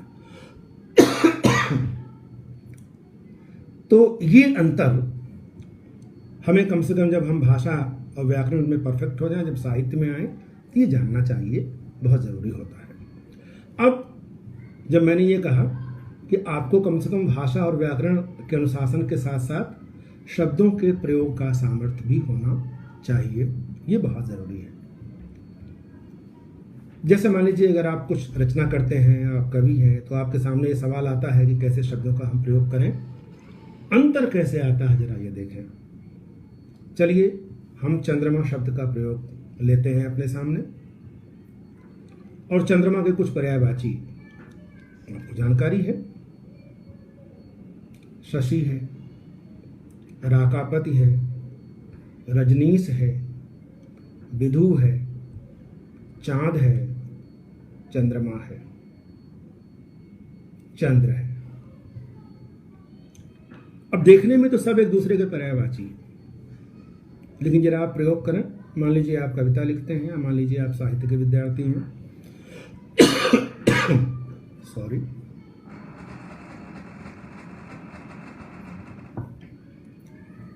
अब नायिका का मुख अगर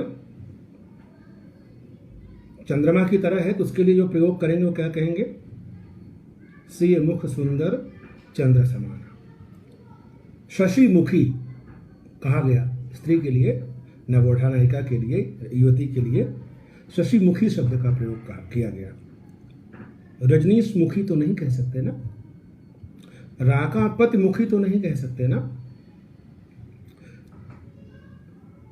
या रजनीपति मुखी तो नहीं कह सकते ना, उसको नहीं कह सकते। अब आप देखें, जब फुल मून जिसे आप कहते हैं उसके लिए चंद्रमा शब्द का प्रयोग होता है। चांद जिसे कहते हैं, आप उर्दू में कहते हैं चांद। और जो बाल रूप होता है चांद का, चंद्रमा का छोटा रूप, उसके लिए शब्द का प्रयोग होगा चंद्र। अब अगर आप थोड़े से जागरूक हैं तो अगर चंद्रमा के बाल रूप का वर्णन करना होगा तो चंद्र खिलौना। सूर्य ने इसीलिए कहा मैया मैं तो चंद्र खिलौना लाई हूं। ध्यान दीजिए, वो चंद्रमा का कोई और रूप ला सकते थे, लेकिन वहां चूंकि बाल रूप लाना है इसलिए चंद्र खिलौना। नायिका का मुख कैसा है? विधु बदनी है, विधु है, वो शशि है। और शशि और विधु में भी अंतर है, ध्यान दीजिए। शशि और विधु में वो अंतर है जो अवस्था का अंतर होता है।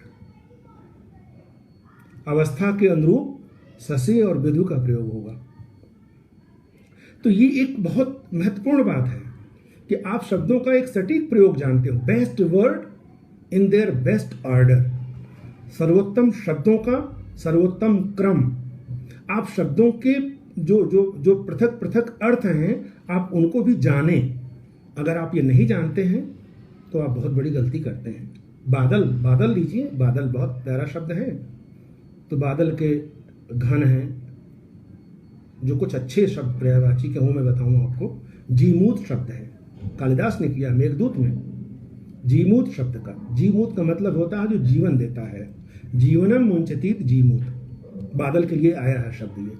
तो जीमूत शब्द है, घन शब्द है, बादल शब्द है, मेघ शब्द है, पयोद शब्द है, अंबु शब्द है। अंबुद बादल के लिए। अब आप कहेंगे कि ये सब पर्यायवाची तो हो गए, लेकिन पर्यायवाची नहीं हो गए।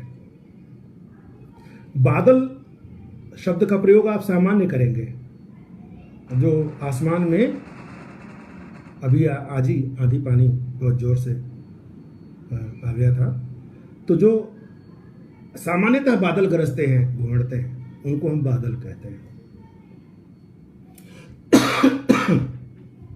उमड़ते घुमड़ते जो होते हैं वो ऐसे ही धुआं जैसे होते हैं, वो बादल होते हैं। ध्यान दीजिए, उनका काम केवल गरज तड़क कर घुमड़ कर डरा देना है। और इसीलिए कहा जाता है कि जो गरजते हैं वो बरसते नहीं। तो जो गरजने वाले हैं बादल, बरसने का काम उनका नहीं है, वो तो गरज के चले गए। तो जो गरज के चले गए वो बादल। जो पानी का दान करते हैं वो हैं जलद, जल को देते हैं। जो समुद्र से जो पानी बादल बनने की प्रक्रिया है तो सभी जानते हैं, आप विज्ञान के विद्यार्थी रहे होंगे, 10वीं तक तो पढ़े ही हैं। बादल उठता है तो समुद्र से जो बादल को उठाकर ले जाता है, पानी को बनाकर, वो बादल से काम नहीं चलेगा। अब उसके लिए जो शब्द लिया वो अंबुवाह, यानी अंबु यानी बादल को, पानी को वहन करने वाला है, जो ढोने वाला है वो अंबुवाह है। तो जो कुछ ढोने की क्रिया है वो अंबुवाह से होगी, जो केवल घुमड़ने उमड़ने की क्रिया होगी वो बादल से होगी। और ध्यान दीजिए, जो आवाज करेगा, जोर से गड़गड़ाएगा, वो घुमड़ उमड़ के चला गया, फिर वो गड़गड़ाने वाले आ गए। वो कौन आ गए? वो घन आ गए। घन यानी कि घनघना रहे हैं, गरज के चले गए, बरसे अरसे नहीं, अभी भी बरसे नहीं। तो घन भी बरसता नहीं है। पानी देने के लिए जो रूप है बादल का वो है मेघ। इसलिए जब बच्चे में कविता आप लिखते हैं बच्चों के लिए तो काले मेघा पानी दे, आप बादल से पानी नहीं मांगते, है ही नहीं उसके पास। अंबुवाह के पास, बेचारे के पास केवल ढोने का काम है। पानी बरसाने का जो काम है वो मेघ करता है। इसीलिए मेह कहते हैं, मेहन करना। मेघ के पास पानी देने की क्षमता है। और आप याद कीजिए, आषाढ़ का एक दिन नाटक आपने पढ़ा होगा।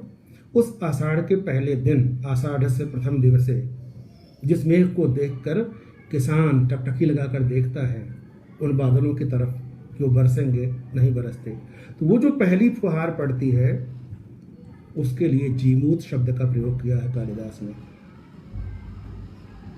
शब्दों का प्रयोग आप देखिए, इतने सारे पर्यायवाची। कुंतक ने कहा कि एक ही शब्द के तमाम सारे शब्दों के होते हुए भी अभिप्रेत अर्थ का वाचक कोई एक ही शब्द होता है। और जिस दिन भाषा और व्याकरण के अध्ययन के बाद उस सही शब्द की पहचान हो जाएगी, उस दिन आप साहित्यकार हो जाएंगे, उस दिन आप कवि हो जाएंगे। और जो वो साहित्य जिसके लिए उर्दू में लफ्ज़ है अदब, साहित्य क्या सिखाता है हमें? अदब सिखाता है। तो हम वो अदब भी सीख जाएंगे। और इस अदब तक की जो यात्रा है वो मुश्किल है, कठिन है, मगर ऐसा कुछ भी नहीं है कि आप उसे नहीं प्राप्त कर सकते हैं। अब देखिए, और थोड़ा सा हम गंभीरता में जाएं और ज़रा हम गहराई में जाएं। तो अभी हमने चंद्रमा की बात की थी। अब आप देखिए, जो चंद्रमा, जो पूरा फुल मून चंद्रमा जिसे आप कह रहे हैं, थाल से उपमा दी गई है। चंद्रमा की उपमा थाल से दी गई है। पूर्णिमा का चांद, आप लोगों ने अगर ध्यान दिया हो तो चांद के लिए अंग्रेजी में एक शब्द है लूनर। हमारे बहुत सारे साथी सुने होंगे, क्योंकि जो भूगोल के विद्यार्थी हैं वो जानते होंगे लूनर स्क्लिप्स यानी चंद्र ग्रहण जिसे कहते हैं। तो लूनर का मतलब होता है चांद। अब देखिए, मून शब्द भी है, लेकिन मून का प्रयोग नहीं हो रहा है यहाँ पे। मैं उस साहित्य के अध्ययन की विशेष कोटि में ले जाना चाह रहा हूँ आपको कि लूनर शब्द है। लूनर का मतलब चांद, उसी से लूनर स्क्लिप्स बना है। अब लूनर से ही एक शब्द और बना है जो बहुत प्यारा शब्द है, उसको भी जानना चाहिए। Lunatic, LUNATIC, lunatic. और लूनेटिक का मतलब होता है पागल। शब्दकोशों में आपको मिलेगा प्रामाणिक। तो अब लूनर शब्द है, लूनर चांद, और लूनेटिक पागल। अब ध्यान दीजिए आप, पागल की भी कई कैटेगरी हो गई ना। सामान्यतः तो मैड शब्द से काम चला लेते हैं आप, मैड माने पागल, लेकिन मैड हर पागल के लिए नहीं कह सकते आप। पागल की भी अलग अलग कैटेगरी होगी भाई। कोई धन दौलत के लिए पागल हुआ होगा, कोई संतान के लिए पागल हुआ होगा, कोई समाज के लिए पागल हुआ घूमता होगा, कोई देश के लिए पागल हुआ घूमता होगा, कोई प्रेम में भी पागल होगा। तो जो प्रेम में पागल होते हैं उनके लिए शब्द है लूनेटिक। बात है, आप शायरी जो करते हैं जो लोग, चांद भी आपको मारता है, चांद मारा शब्द है हिंदी में, पता नहीं हमारे मित्रों ने सुना है कि नहीं। एक चांद मारा शब्द है जिसे चांद ने मारा। क्या हुआ भाई? समुद्र के किनारे आप जाते हैं, चंद्रमा खिला हुआ है, चांदनी रात है, चांद को देख करके आप पागल हो जाते हैं। जो चांद को देखकर पागल हो जाए वो लूनेटिक होता है। कौन कौन पागल होते हैं चांद को देखकर?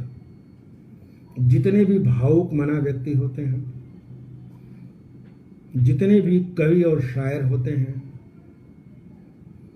जितने भी प्रेमी होते हैं, वो चांद को देखकर पागल हो जाते हैं।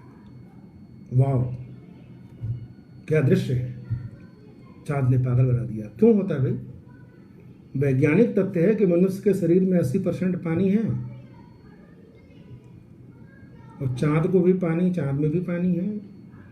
तो चांद के पानी को देखकर आपके जो शरीर का पानी है उधर खिंचता है, आकृष्ट होता है। और ये पानी का खिंचाव ही तो है वो जो ग्रहण होता है, वो भी ज्वार ज्वार ज्वार भाटा जिसे आप कहते हैं, ज्वार पानी खिंचता है ना, तो आपके शरीर का भी पानी खिंचता है। तो आप चांद को देखकर, तो जो चांद को देखकर पागल हो जाए वो लूनेटिक होता है, जिसे लूनर, जिसे चांद ने मारा हो। अभी आप शायरी में आप कह सकते हैं कि हमें चांद ने मारा, कवि, शायर, प्रेमी, भावुक मना, ये होते ही हैं, तो वो लूनेटिक हो गए। अब आप देखिए ये लूनर शब्द का जो प्रयोग है, अद्भुत प्रयोग है। कम से कम जो हिंदी के अध्येता हैं, इस तरह के जो शब्दों का एक जो बारीक अध्ययन है, आप कम से कम जो विद्यार्थियों को बताएं, जो साहित्य के विद्यार्थी हैं, जो कविता के विद्यार्थी हैं, जो उपन्यास पढ़ा करते हैं, जो कहानियां पढ़ते हैं, जब आप उनको उस लेवल पर ले जाएंगे तो आपको इन शब्दों का अलग अलग अर्थ जानना जरूरी होगा। अब ध्यान दीजिए, इसी से मिलता जुलता शब्द है। जब हमने बादल की बात की थी, तो बादल पर जो सबसे अच्छी जो कविता मानी जाती है वो कालिदास की मानी जाती है। कालिदास ने उसका नाम मेघदूत रखा। मेघ, ध्यान दीजिए, मेघदूत, मेघ के पास पानी है। पानी का मतलब उसके अंदर भावुकता है, भावना है, वो द्रवणशील है, वो उस यक्ष की जो पत्नी यक्षिणी है उसकी पीड़ा को संभाल सकता है, जान सकता है, जानता है। और इसीलिए वो मेघ अपने साथ पानी लेकर जा रहा है वहां, दूत बनाकर। इसलिए कालिदास के पात्र यक्ष ने उसको अलकापुरी में भेजा और ये कहा कि जो तुम्हारे पास है वो तुम लेके जाना और वहां यक्षिणी के आंगन में उसको बारिश के रूप में गिरा देना। आनंद ने भी यही लिखा है, वहीं से लेके उधार, कबहू आ बिसासी सुजान के आंगन, मो असुआन को लय बरसों। कालिदास ने कहा मैं एक से कि तुम उस जाना वहां पर और पहचान लेना अपनी भाभी को, और वो आंगन में बहुत मलिन अवस्था में बैठी होगी, और वहां जा।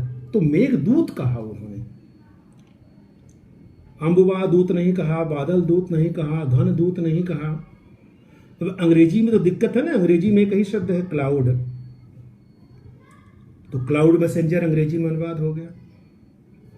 उर्दू में बहुत अच्छा अनुवाद हुआ, पैके अब्र, बादल का जो दूत है, जो मैसेंजर है, काशिफ। तो काशिफ सुहाब भी इसका अनुवाद बहुत अच्छा हो सकता है। बादल, तो अब बादल का वो रूप जो छोटे भाई का रोल अदा कर रहा है यक्ष के, यक्षिणी तक संदेश ले जा रहा है, वह मेघदूत हुआ। तो ये जो शब्दों की अपनी एक एक, एक, एक दुनिया है, शब्दों को अर्थ समेटने की जो क्षमता है, और सही शब्द सही जगह रखने की जो कला है, उसका नाम साहित्य है। और जब हम साहित्य के विद्यार्थी, अब देखिए हमने भाषा पढ़ लिया तो हमें भाषा का संस्कार मिला, उसके बाद हमने व्याकरण से उसको अनुशासित कर लिया तो हमारे पास एक अंकुश युक्त, एक अनुशासन युक्त एक भाषा हो गई। जब हमने भाषा का मेल साहित्य से कराया तो वो एक साहित्य बन गया, और वो जो साहित्य है वो हमको जीवन की, जीने की कला सिखाता है। इसीलिए तो कहते हैं साहित्य का विद्यार्थी सबसे अलग होता है। क्यों होता है? क्योंकि वो साहित्य से वो जीवन के तमाम सारे उन पक्षों को सीखता है जो और विद्यार्थी नहीं सीखते। जैसे कहा जाता है ना कि इकोनॉमिक्स का विद्यार्थी कंजूस होता है, मैथमेटिक्स का विद्यार्थी बहुत ज़्यादा कैलकुलेटिव होता है, तो साहित्य के विद्यार्थी को निश्चित रूप से अलग होना चाहिए। उसको इसकी भाषा अच्छी है, उसकी भाषा की तमीज़ है, उसको भाषा के सही प्रयोग की जानकारी है, और इतनी जानकारी के बाद फिर वो साहित्य का विद्यार्थी है। और जब वो साहित्य पढ़ता है तो उर्दू में जानते हैं ना, आप साहित्य को अदब कहते हैं, और अदब, वो अदब का मतलब जानते ही हैं क्या होता है, जो हमें विनम्रता सिखाए।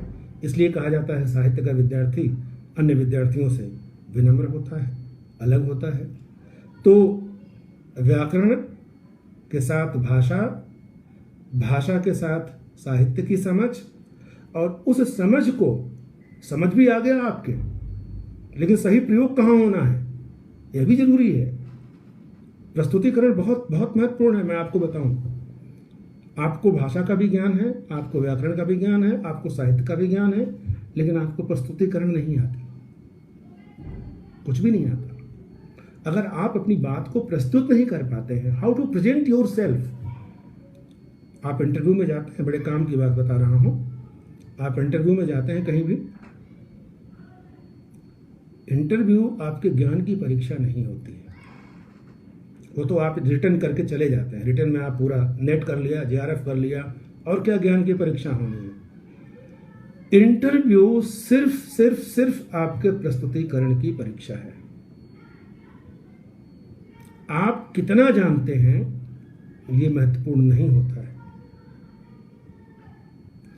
आप जो कुछ भी जानते हैं वो कैसे प्रस्तुत करते हैं ये महत्वपूर्ण होता है।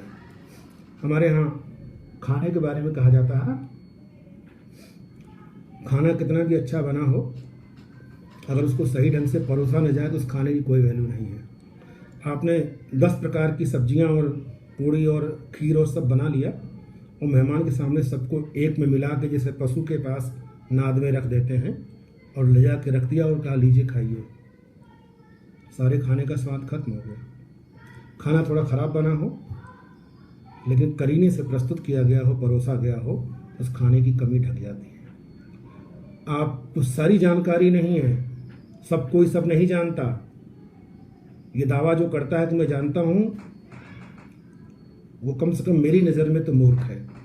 जो ये कहता है कि मुझे ये आता है। दाग का एक शेर है कि नहीं खेल है दाग यारों से कह दो कि आती है उर्दू जुबा आते आते। अब कोई कहता है मुझे तो आता है, नहीं जानता हो, नहीं जानता हो। अगर वो कहता है कि मुझे ये सारा कुछ व्याकरण आता है, नहीं आता है उसे। तिरुवल्लुवर जो बहुत बड़े तमिल के कवि हुए, उन्होंने कहा कि चुटकी भर जाना है और मुट्ठी भर जाना है और आकाश के बराबर जानना है। हमारे ज्ञान की सीमा है, हम बहुत छोटे सीमित उसमें रहते हैं। तो इंटरव्यू में जैसे आप जाते हैं तो ये महत्वपूर्ण नहीं कि आप कितना जानते हैं, कितना तो वो भी नहीं जानते जो आपके सामने बैठे हुए होंगे, लेकिन वो ये जानना चाहते हैं कि आप जितना जानते हैं उसे कैसे प्रस्तुत करते हैं। मैं एक उदाहरण दूं। मान लीजिए आपसे पूछा गया कि इंग्लैंड की राजधानी कहाँ है, तो आपने कहा इंग्लैंड की राजधानी सर नई दिल्ली। आप जानते हैं आपने क्या किया? आप कहते थे सर हमको नहीं आती है राजधानी। जरूरी है क्या? दुनिया में सभी देश की इतने देश हैं, कितने देश हैं बाय द वे? तो एक सामान्य ज्ञान का प्रश्न है, बताया जाता है कि मनुष्य के शरीर में कितनी हड्डियां होती हैं? 206, और दुनिया में देशों की संख्या है 206। तो 206 देश अधिकृत रूप से, बाकी तो और थोड़े बहुत लगे हुए हैं लाइन में कि जुड़ जाएं, मगर जो अधिकृत प्रामाणिक हैं वो 206। तो इसको याद करने का क्या तरीका है? इतने सारे देश हैं, किसको याद रहता है? मनुष्य के शरीर में 206 हड्डियां और दुनिया में पूरे देशों की संख्या 206। बहरहाल इतने सारे देश हैं, किसी और देश की राजधानी पूछ ली जाती, सब थोड़ी आपको याद होगा। अब यहां एक सूत्र है कि अगर आपको प्रश्न नहीं आता है तो चुप रहिए। इसीलिए कहा गया ना, speaking is silver but silence is gold. आप चुप रहिए। लेकिन अगर आपको उत्तर आता है तो जरूर बोलिए आप, क्योंकि मेरी आवाज ही पहचान है। अगर आप बोलेंगे नहीं तो कौन जानेगा आपको कितना आता है। मगर गलत उत्तर देकर, अब ध्यान दीजिए, अगर आप ये कह देते कि सर इंग्लैंड की राजधानी मुझे नहीं मालूम है, तो आपसे जापान की पूछ लेते हो, चाइना की पूछ लेते हैं, अफगानिस्तान की पूछ लेते, कोई बात नहीं, दूसरा बता देते आप कह देते सर नहीं आता, कोई बात नहीं। लेकिन जैसे ही आपने कहा कि सर इंग्लैंड की राजधानी नई दिल्ली है, एक साथ दो गलती हो गई। पहली गलती ये कि आप ये नहीं जानते कि इंग्लैंड की राजधानी कहाँ है, और दूसरी गलती ये कि आप ये भी नहीं जानते कि नई दिल्ली कहाँ की राजधानी है ना? अगर जानते तो आप ये तो नहीं कहते। तो एक साथ दो बेवकूफियां ना हो, इसलिए ये जुमला याद करना चाहिए कि speaking is silver but silence is gold. अगर बोलना चांदी है तो चुप रहना सोना है। अब आप इंटरव्यू में गए, आपसे एक सवाल किया और आपको आता है और आपने मौन धारण कर लिया, क्योंकि गुरुजी ने कहा था कि speaking is silver but silence is gold. तो यहां फिर आप जो है, इसका मतलब यह है कि हमारे और आपके बीच में कम्युनिकेशन गैप हो गया। हमने क्या कहा और आपने क्या समझा। इसलिए सवाल ये नहीं है कि आप कितना जानते हैं, सवाल ये है कि आप जो कुछ भी जानते हैं वो कैसे जानते हैं। और परीक्षा, इंटरव्यू में यही परीक्षा होती है, आप किसी बात को कैसे जानते हैं। मैं छोटा सा एक सवाल एक मुझसे पूछा गया, मैं उसको शेयर कर दूं। मुझसे पूछा गया कि आप बताएंगे कि हिंदी साहित्य का प्रथम इतिहास कौन सा है। तो मैंने कहा अगर आप कालक्रम की दृष्टि से जानते हैं तो सभी को पता है गासन ततासी, लेकिन इतिहास की शर्तों का सम्मान करते हुए अगर कोई इतिहास पहला लिखा गया तो ग्रियर्सन का है। ये उत्तर जानते हैं क्यों मैंने दिया? कि इसी में से एक सवाल निकल गया कि इतिहास की शर्तों का सम्मान करते हुए जो पहला इतिहास लिखा गया वो तासी का, ग्रियर्सन का है। जैसे मैंने ये कहा तो अगला सवाल ये उठा कि क्या शर्तें हैं इतिहास की। मैं चाहता था कि ये पूछा जाए। तो इंटरव्यू की बागडोर आपके हाथ में होती है, आप जहां चाहें वहां चलाएं। आपके पास भाषा का ज्ञान है, आपके पास व्याकरण से पोषित वो भाषा है, आपके पास साहित्य की जो कुछ भी जानकारी है, सारी नहीं, संपूर्ण तो कोई नहीं जानता। आप इस बात को निकाल दीजिए दिमाग से। आपकी सीमित दुनिया है, उतने में ही जितना जानते हैं उसको कैसे जानते हैं। How to present yourself, how to express yourself, it is the only test of interview. Interview वो चीज है कि आप जहां चाहें अपनी दिशा को ले जा सकते हैं, आप जहां चाहें इंटरव्यू को मोड़ सकते हैं। उसके लिए लेकिन आप तैयार रहिए कि अगर आपको आता है तो आप जरूर बोलिए, अगर आपको नहीं आता है आप चुप रहिए, खामोशी से रास्ता निकाल लीजिए और चले जाइए। अब देखें, मान लीजिए आपके पास बहुत अच्छी भाषा है, आप बहुत अच्छा जानते हैं, लोग कैसे जानेंगे कि आपको कितनी कैसी भाषा आती है। तो जो आप बोलते हैं ना, वो बोलना आपका सबसे महत्वपूर्ण होता है। आप जब 4 या 5 वाक्य बोल जाते हैं किसी के सामने, तो सामने बैठने वाला व्यक्ति ये पता लगा लेता है कि आप किस डेप्थ में हैं। मैंने कहा था अभी, मेरी आवाज ही पहचान है। जब आप बोलेंगे तो आपकी पहचान होती है। ध्यान दीजिए जरा, शुरू में जब मैंने कहा था कि अ से अगर ग तक सही पढ़ लें तो अज्ञान से ज्ञान की ओर हमारा प्रस्थान हो जाता है, और अगर सही से नहीं पढ़ते हैं तो हम अज्ञ हो जाते हैं। इसीलिए जो आज मातृ दिवस है, मातृ दिवस के अवसर पर मैं अगर ये कहूँ कि माँ जो हमें सिखलाती है, आज मेरी एक कविता भी मैंने पोस्ट की थी, अगर आप लोगों की नज़र में आई होगी, कि जो कुछ माँ सिखलाती है वो हमें भाषा का संस्कार सबसे पहले देती है। और वो भाषा का संस्कार जो होता है उसको भी हमें समझने की जरूरत है। खासकर जो साहित्य के विद्यार्थी हैं, दुनिया की किसी डिक्शनरी में मम का मतलब पानी नहीं होता। मम का मतलब होता है गूंगा, MUM। मम का मतलब अंग्रेजी में पानी होता है, गूंगा होता है। लेकिन माँ और बेटे की दुनिया में मम का मतलब पानी। तो जो भाषा का संस्कार हमें मिलता है वहां से, वो हमारी नींव रखता है, और जब नींव रखता है तो उसी से हम आगे बढ़ते हैं समाज में। अब मैं थोड़ा सा भाषा, व्याकरण और साहित्य के संस्कार को मैं नैतिक संस्कारों की ओर मोड़ना चाहता हूँ, क्योंकि साहित्य के विद्यार्थी को जो आप पढ़ते और पढ़ाते हैं तो थोड़ी सी बात वो नैतिकता की भी आती है उसमें। तो वो जो भाषा का संस्कार हमें माँ से मिलता है वो हमारे पूरे जीवन की बुनियाद तय करता है। इसीलिए भाषा को मातृभाषा कहते हैं, पितृभाषा नहीं कहते, क्योंकि माँ से वो संस्कार मिलता है। जबकि जिम्मेदारी दोनों की बराबर होती है, परिवार में दोनों होते हैं, मगर जो सीखने की प्रक्रिया है वो माँ से शुरू होती है। अब वही जो संस्कार है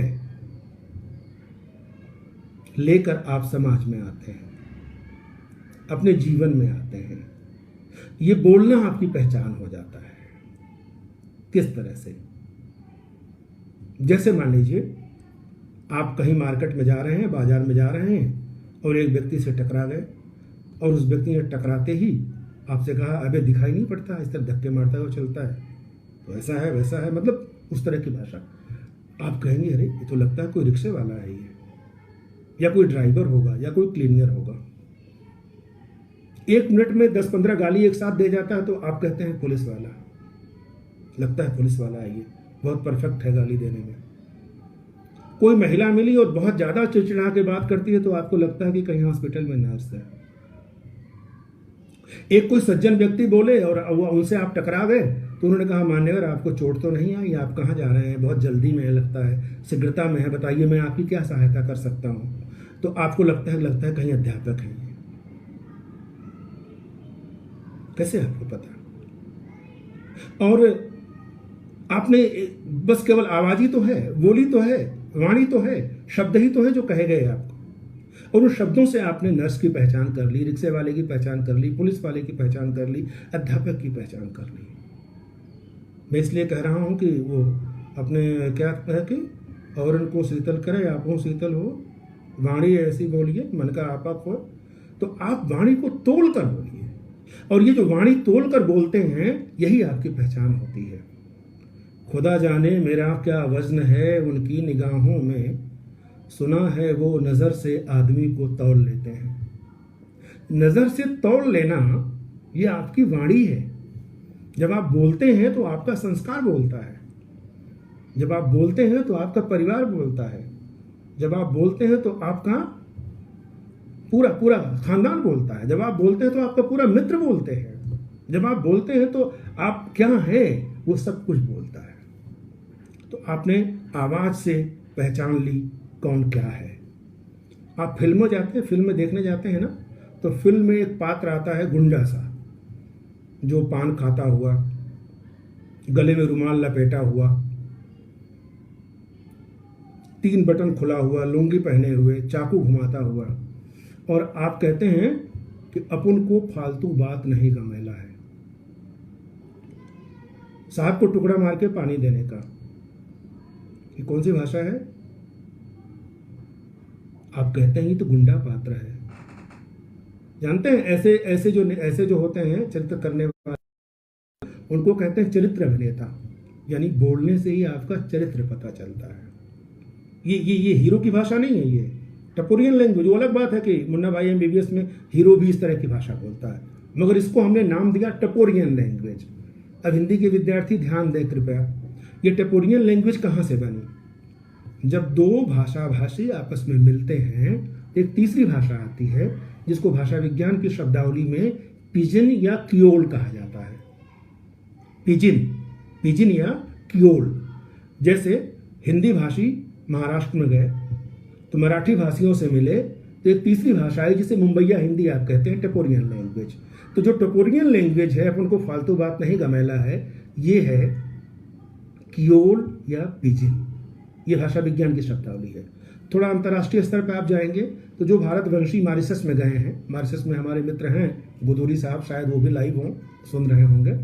तो जो लोग मॉरिशस गए हैं तो वहाँ के लोगों से जो मिल के बोले, वो तीसरी भाषा जो बनी वहाँ के मॉरिशस की हिंदी, वो पिजिन या क्रियोल है। या नीदरलैंड में जहाँ पुष्पिता जी रहती हैं, आती रहती हैं यहाँ पैलीगढ़ में, तो वो बता रही थी कि जो वहाँ हिंदी बोलते हैं उनको सरनामी हिंदी कहते हैं। सरनामी हिंदी मतलब सूरीनाम में जो बोली जाती है। तो हिंदी और सरनामी हिंदी दोनों मिला करके वहाँ की भाषा को तीसरी भाषा भी नहीं, वो क्रियोल या पिजिन। तो अगर कोई ये कहता है अपन को फालतू बात नहीं गमेला, तो आप कहते हैं ये जो है बैड कैरेक्टर है ये। यानी आवाज से, बोलने से आपके कैरेक्टर की पहचान होती है। आप जब बोलते हैं तो आप इस तरह से, मुझे लगता है कि समय हमारे पास 10-5 मिनट और होगा।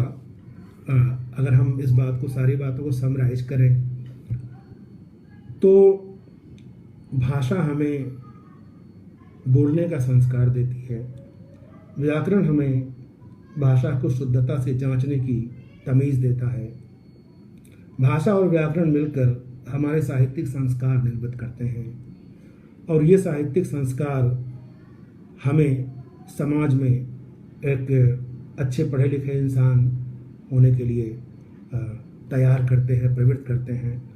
हम अध्यापक बनते हैं। और ये सारी पूंजी लेकर जब हम एक अपने विद्यार्थी के सामने जाते हैं तो वो परिलक्षित होता है। मैं अपनी बात एक छोटी सी कहानी से समाप्त करता हूँ। 2 मिनट की कहानी है। आप लोग, मैंने कहा भाषा की बात, हम लोग भाषा पर ही चर्चा कर रहे हैं ना, कि कैसे भाषा से पहचान होती है आदमी की। एक जंगल में 3 आदमी होते हैं, राजा, मंत्री और सिपाही। सिपाही माने नौकर। वो तीनों घर से निकलते जाते हैं, जंगल में खो जाते हैं, दूसरे से बिछड़ जाते हैं। शिकार खेलने निकले थे, बिछड़ जाते हैं तो एक चौराहे पे जाते हैं, वहाँ एक अंधा व्यक्ति बैठा होता है। ध्यान दीजिए, अंधा व्यक्ति जो देख नहीं सकता, केवल सुन सकता है। वो अलग बात है कि अंधे के लिए अंधा नहीं कहना चाहिए, उसके लिए बहुत प्यारा शब्द है प्रज्ञा चक्षु, यानी जिसके ज्ञान नेत्र खुले हुए हैं। इसलिए धृतराष्ट्र का एक नाम प्रज्ञा चक्षु भी था। अंधा नहीं है वो। अगर अंधा अंधा होता तो ताजमहल पर लोग जाइए आप, वहाँ ताजमहल देखते हुए मिल जाएंगे कई अंधे। लाल किले के दीवाने, खास दीवाने आम में कई अंधे आपको मिल जाएंगे देखते हुए। अगर देखने का काम आंखें करती हैं तो वे वहाँ क्या कर रहे हैं? इसका मतलब ये हुआ कि जो बाह्य नेत्र हैं, जो खुले हुए हो, तो चाक्षुष बिंब ग्रहण करते हैं। देखने का असली काम तो आंखें नहीं करती हैं, बल्कि मन की आंखें करती हैं। तो अंधा के लिए प्रज्ञा चक्षु। तो एक प्रज्ञा चक्षु बैठा था वहाँ। तो आप देखिए जरा, अंतर स्पष्ट करके जल्दी जल्दी में कहानी खत्म करूं। नौकर आता है, सिपाही, वो कहता है, अबे वो अंधे, तुमने हमारा शिकार देखा? ध्यान दीजिए। उस प्रज्ञाचक्षु ने कहा कि नहीं सिपाही जी, हमने आपका शिकार नहीं देखा। सेकंड टाइम मंत्री आया, उसने कहा, अबे ओ सूरदास जी, हमारा वो शिकार इधर से गया हो तो आप बताइए। तो उसने कहा, नहीं मंत्री जी, हमने आपका शिकार नहीं देखा। ध्यान दीजिएगा, पहले को उसने कहा सिपाही जी, दूसरे को कहा मंत्री जी। तीसरे को जैसे आया तीसरा व्यक्ति, उसने कहा, सूरदास जी, हम लोग महल से निकले थे शिकार खेलने और हमारा जो है वो चला गया कहीं वो शिकार, अगर आपको जानकारी हो तो बताइए।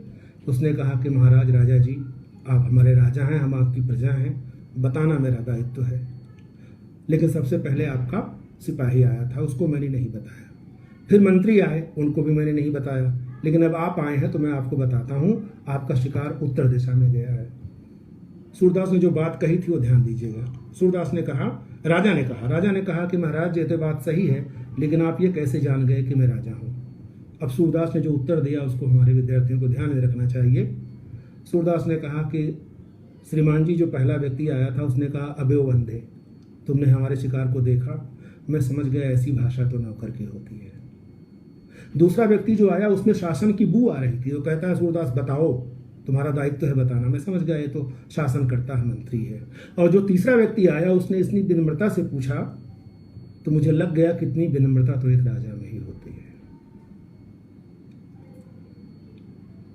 यानी पढ़ाई लिखाई, साहित्य और अदब हमें सिपाही, मंत्री और राजा का अंतर बताती है। अगर ये अंतर हम आत्मसात कर सके, अगर ये तीनों के स्तर को हम समझ सके और भाषा और व्याकरण सीख कर, साहित्य के साथ उसका मेल करवा कर हम कुछ संस्कार भाषा का अपने अंदर विकसित कर सके, तो हमारा पढ़ना ठीक है। और इसीलिए कहा जाता है कि दर्द को दिल में जगह दे अकबर, इल्म से शायरी नहीं आती। संवेदनात्मक जो विकास होता है आपका भाषा, व्याकरण और साहित्य के साथ, वो आपको एक मनुष्य बनाता है। और साहित्य के विद्यार्थी का मतलब एक अच्छा मनुष्य भी है। इसलिए गर्व कीजिए कि आप साहित्य के विद्यार्थी हैं। विद्यार्थी बताने में संकोच करते हैं कि मैं हिंदी का हूँ। गर्व होना चाहिए। हम अपने विद्यार्थियों को गर्व करना सिखाते हैं कि हम साहित्य के विद्यार्थी हैं। मैं समझता हूँ कि बहुत सारी बातें और हो सकती हैं। हरि अनंत हरि कथा अनंता, कहीं सुनाई सविद बहुसंता, तो बात बहुत आगे तक निकल सकती है, लेकिन हम अपनी बात को यहीं वाणी को विराम देंगे। और मुझे अच्छा लगा आप लोगों से बात करके। अगर मेरी कोई एक बात भी आपको पसंद आई होगी तो आपसी परिसंवाद और ये हमारा अपना कुछ बताना अच्छा लगा होगा। और मैं लास्ट में मैं ये आपको बता दूं कि विद्यार्थी ध्यान दें, शोधार्थी भी, कि अंतः और राष्ट्रीय मिलाकर अंतर्राष्ट्रीय बनता है। अंतर्राष्ट्रीय, ध्यान दीजिए, जब किसी विसर्ग के बाद र आए तो विसर्ग का लोप हो जाता है और उसके पूर्व की मात्रा दीर्घ हो जाती है। इसी नियम से निह और रोग जो है, निह में विसर्ग हटा तो नी बन गया और रोग के साथ मल के नी रोग हो गया। अंतः और राष्ट्रीय में चूंकि र है आगे विसर्ग के, विसर्ग हटा और त का आ हो गया, अंतर्राष्ट्रीय बना। ये रूप आपको किताबों में भी नहीं मिलेगा। जानिए, सही है व्याकरण की दृष्टि से, लेकिन कई बार व्याकरण मौन हो जाता है, लोक प्रचलित चीजें हमारे सामने आ जाती हैं। आप व्यवहार में लाइए, सब कुछ करिए, जानिए। एक जगह मैं बोल रहा था, वहाँ प्रिंसिपल की मीटिंग थी, तो प्रिंसिपल ने कहा साहब ये जो भाषा पर आप बोल रहे हैं ये हमारे लिए क्या फ़ायदा, कल्पना करिए आप भी प्रिंसिपल हो जाइए। तो मैंने उनसे कहा कि सर ये बताइए, आपका अगर टीचर, आप प्रिंसिपल, आपका टीचर गलत पढ़ा रहा है तो आपको जब सही जानकारी होगी तभी तो आप टोक पाएंगे उसको। कि एक टीचर क्लास में पढ़ा रहे थे कि क्रोकोडाइल मीन्स अगरमच्छ, तो बच्चों ने कहा साहब अगरमच्छ नहीं होता तो मगरमच्छ होता है। बोले टीचर मैं हूं कि तुम? तो कहीं सर आप ही हैं, मगर अगरमच्छ तो होता नहीं। तो उन्होंने जाकर शिकायत कर दी प्रिंसिपल से। प्रिंसिपल ने उनको बुलाया कि सर आप गलत पढ़ा रहे थे। उन्होंने कुंजी निकाली जेब से और बोला सर देखिए, आप प्रिंटेड मैटर को आप चैलेंज कर रहे हैं, इसमें लिखा है क्रोकोडाइल मतलब अगरमच्छ। अब उसका मैं क्या करूं कि श्रद्धा की जगह अद्धा लिखा हो, निराला की जूही की कली, मैंने एक जगह किताब में जूती की कली देखा, और नारी तुम केवल श्रद्धा हो, नारी तुम केवल अद्धा लिखा हो, तो आप लिखने पर नहीं जाएंगे ना। इसलिए आपका अपना जो ज्ञान है वो अध्ययन पर आधारित होनी चाहिए, और ऐसा अगर आप कर पाए तो हिंदी में बहुत संभावनाएं हैं। आप सभी का बहुत बहुत धन्यवाद। नमस्कार।